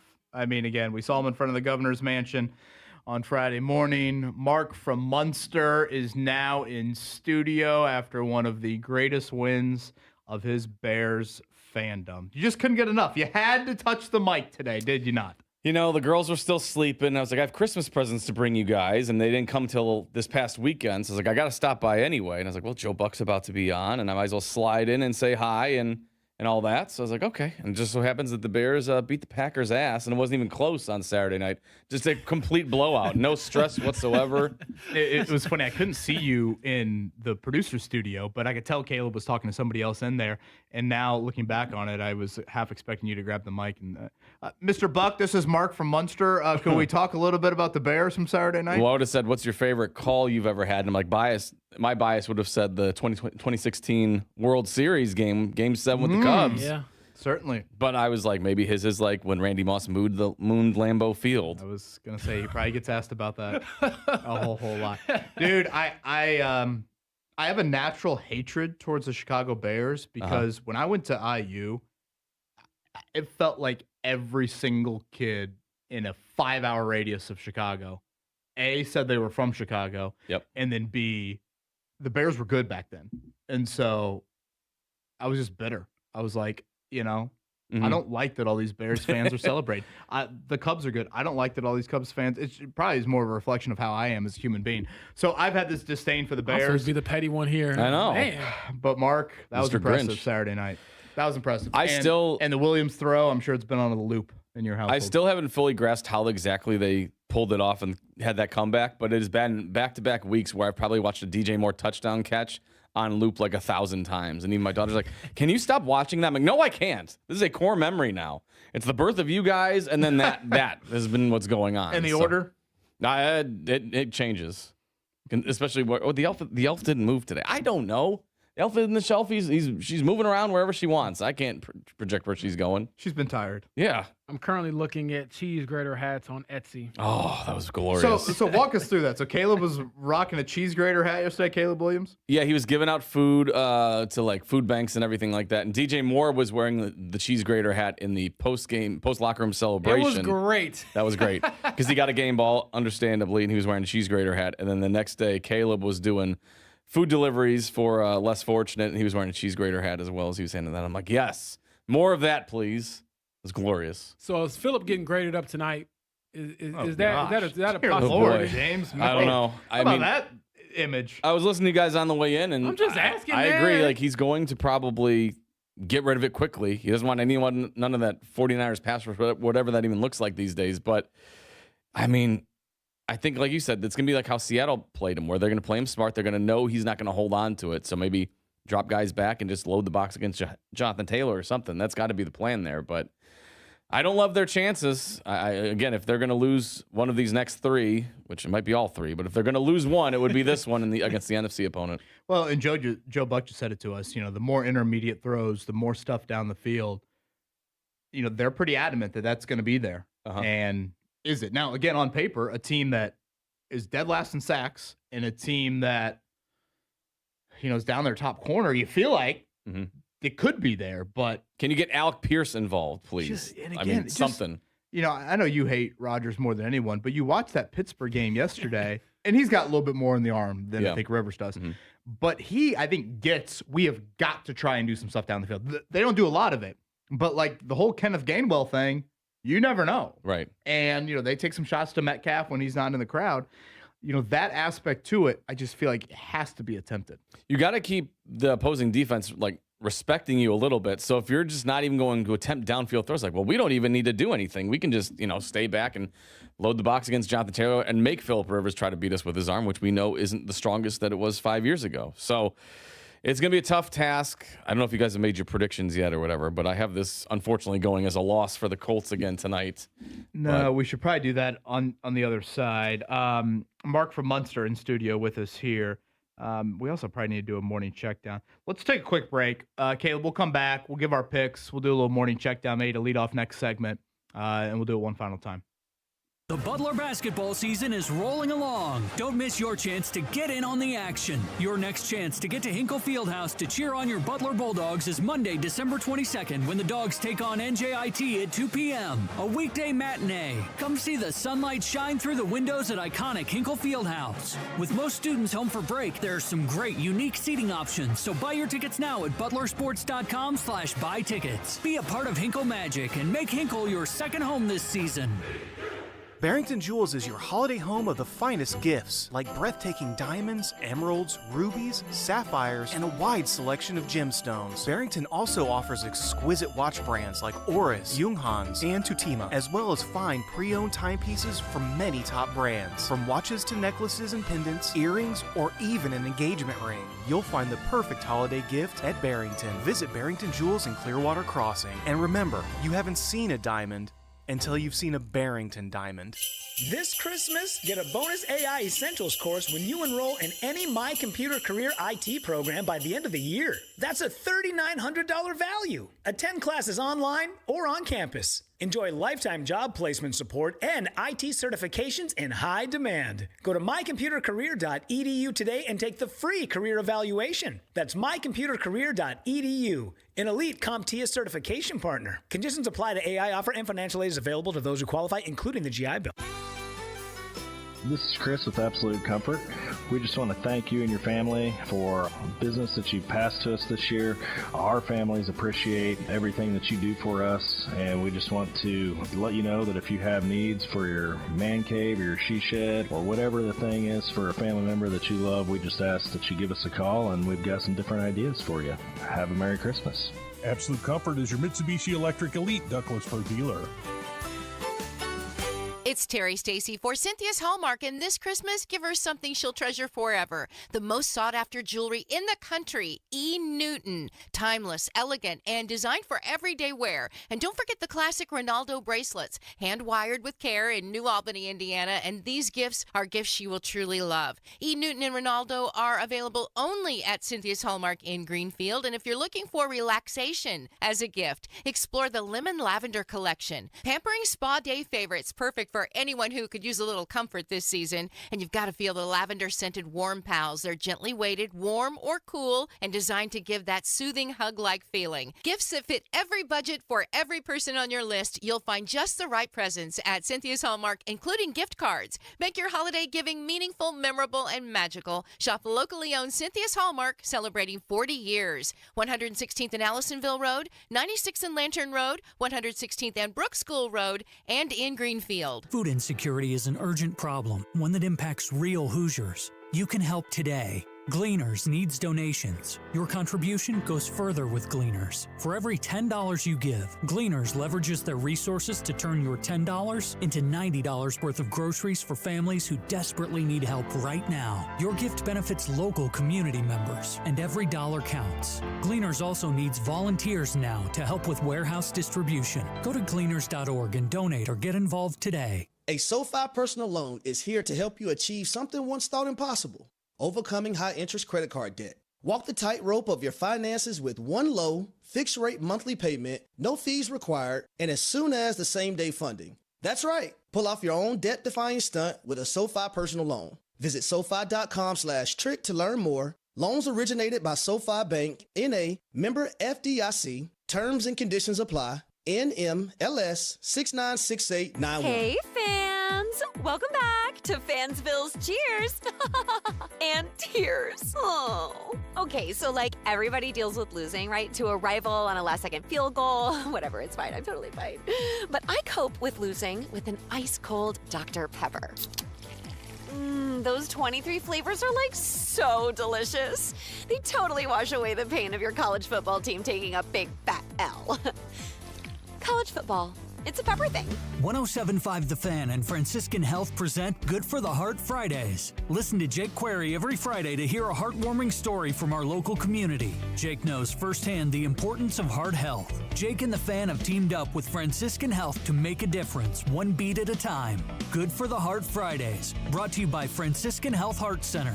Learn proactive measures to keep your heart healthy and schedule your heart scan at franciscanhealth.org/screening bundles.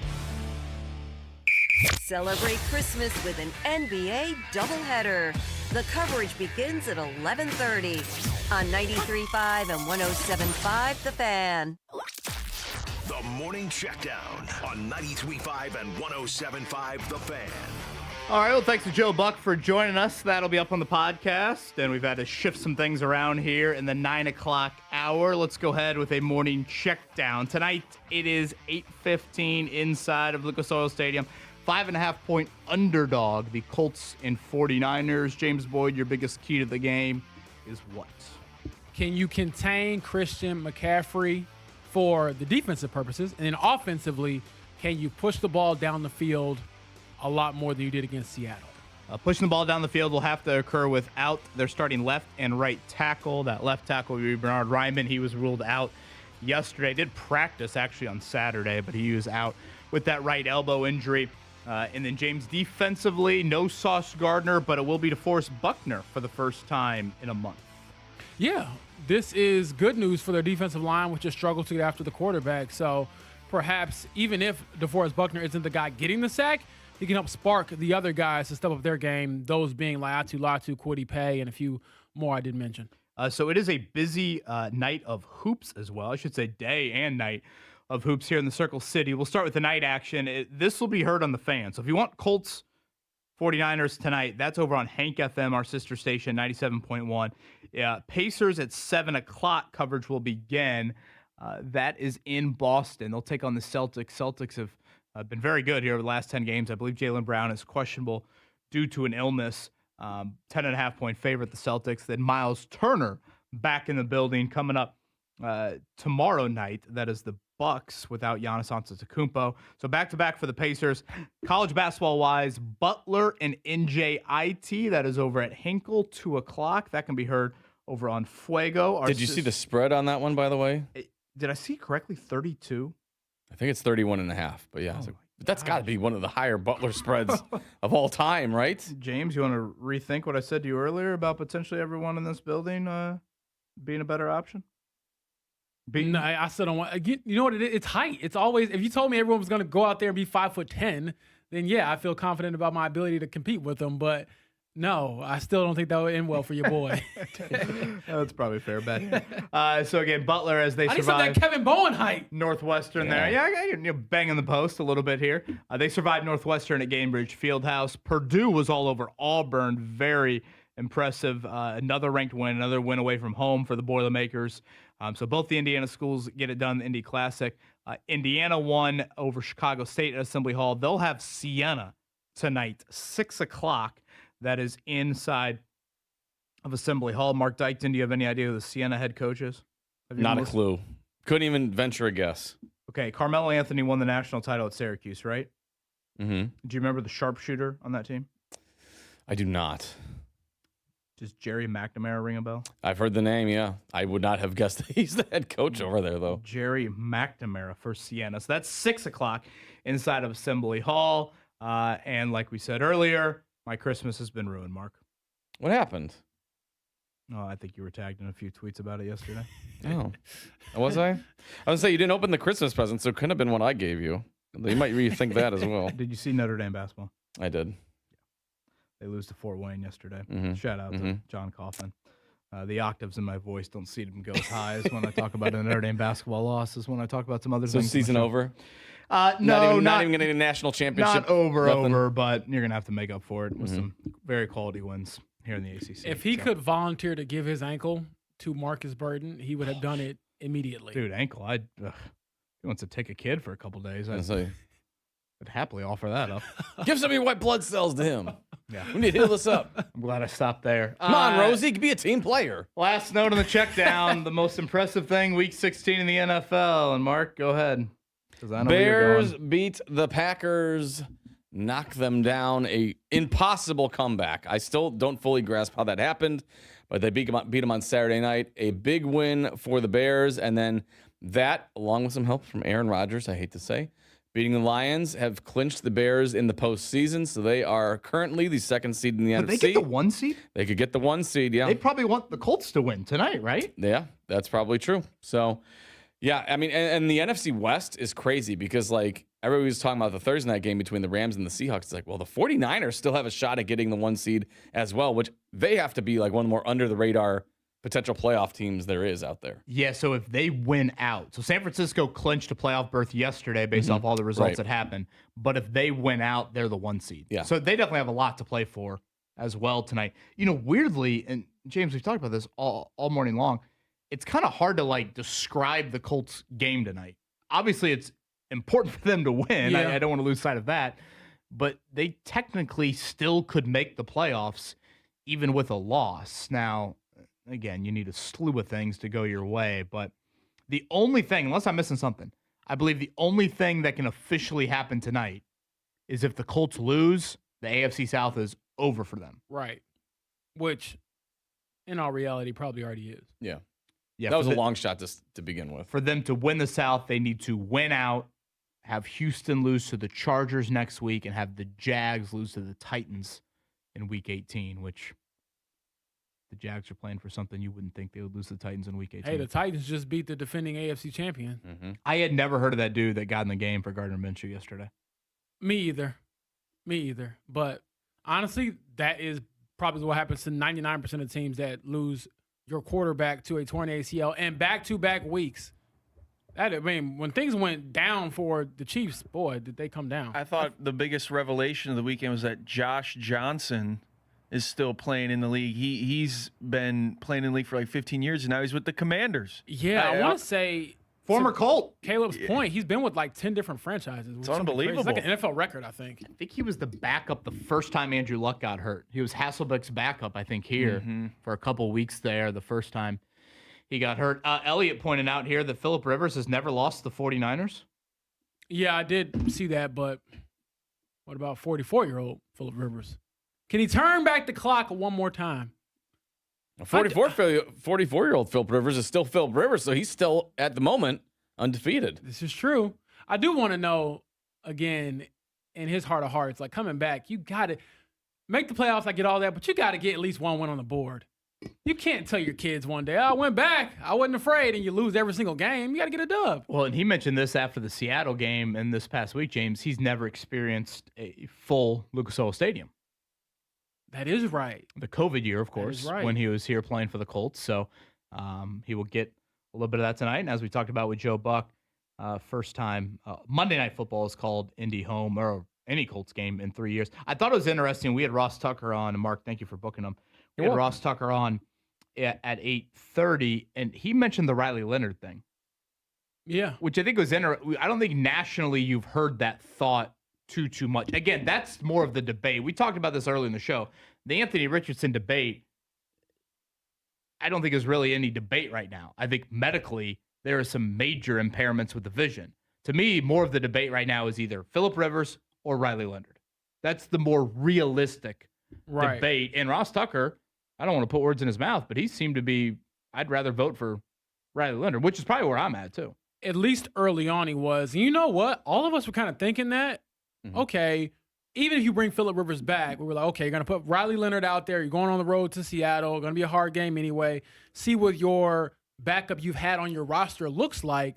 But then on the flip side, as soon as Shane opened his mouth about Phillip Rivers the day they signed him officially, which was that Wednesday, we all left that press conference thinking, oh, there's no chance Riley starts. Rivers is the guy.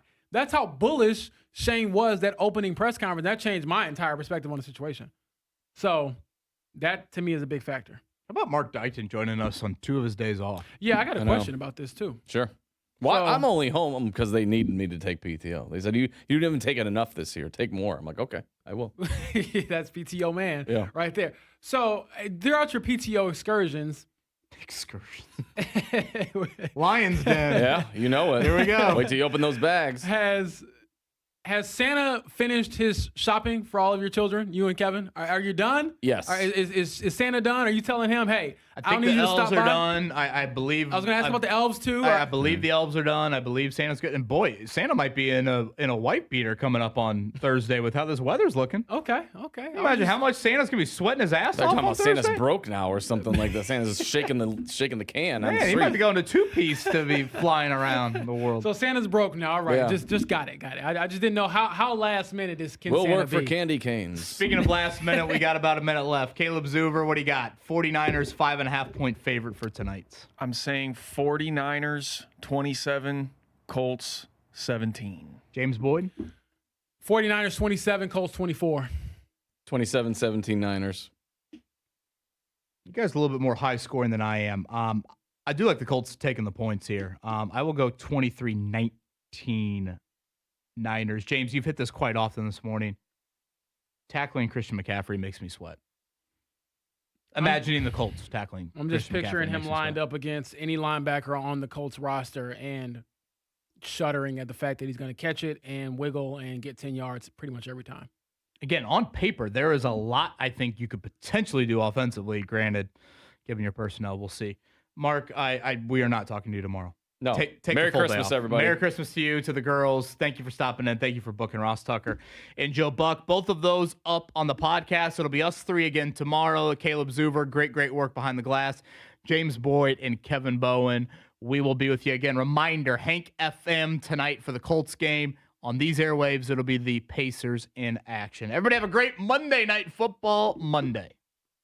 The Ride with JMV. The one criticism that you have about, well, you didn't prepare. Nobody was talking about wanting to prepare with the backup quarterback earlier this year. And I know some of you are going to say, well, I mean, Daniel Jones does have a history with the Giants of an injury. Maybe you should have had somebody else on the ready. Well, I mean, they did have somebody else on the ready until he about popped his eyeball out trying to stretch before a game, and now he's no longer on the ready. The Ride with JMV. Weekdays 3 to 6 On 93.5 and 107.5. The Fan. It's Bullseye BullseyeEventGroup.com. The Colts VIP tailgate presented by Hayes & Sons Restoration. Your Colts game day experience, the best it can be. Log on and get your passes now. BullseyeEventGroup.com. Jake Query here. Each weekday noon to 3, guests appear live on the Java House Peel and Pour guest line. Use code JAKE25 at javahouse.com to save 25% on your first order. It happens every holiday.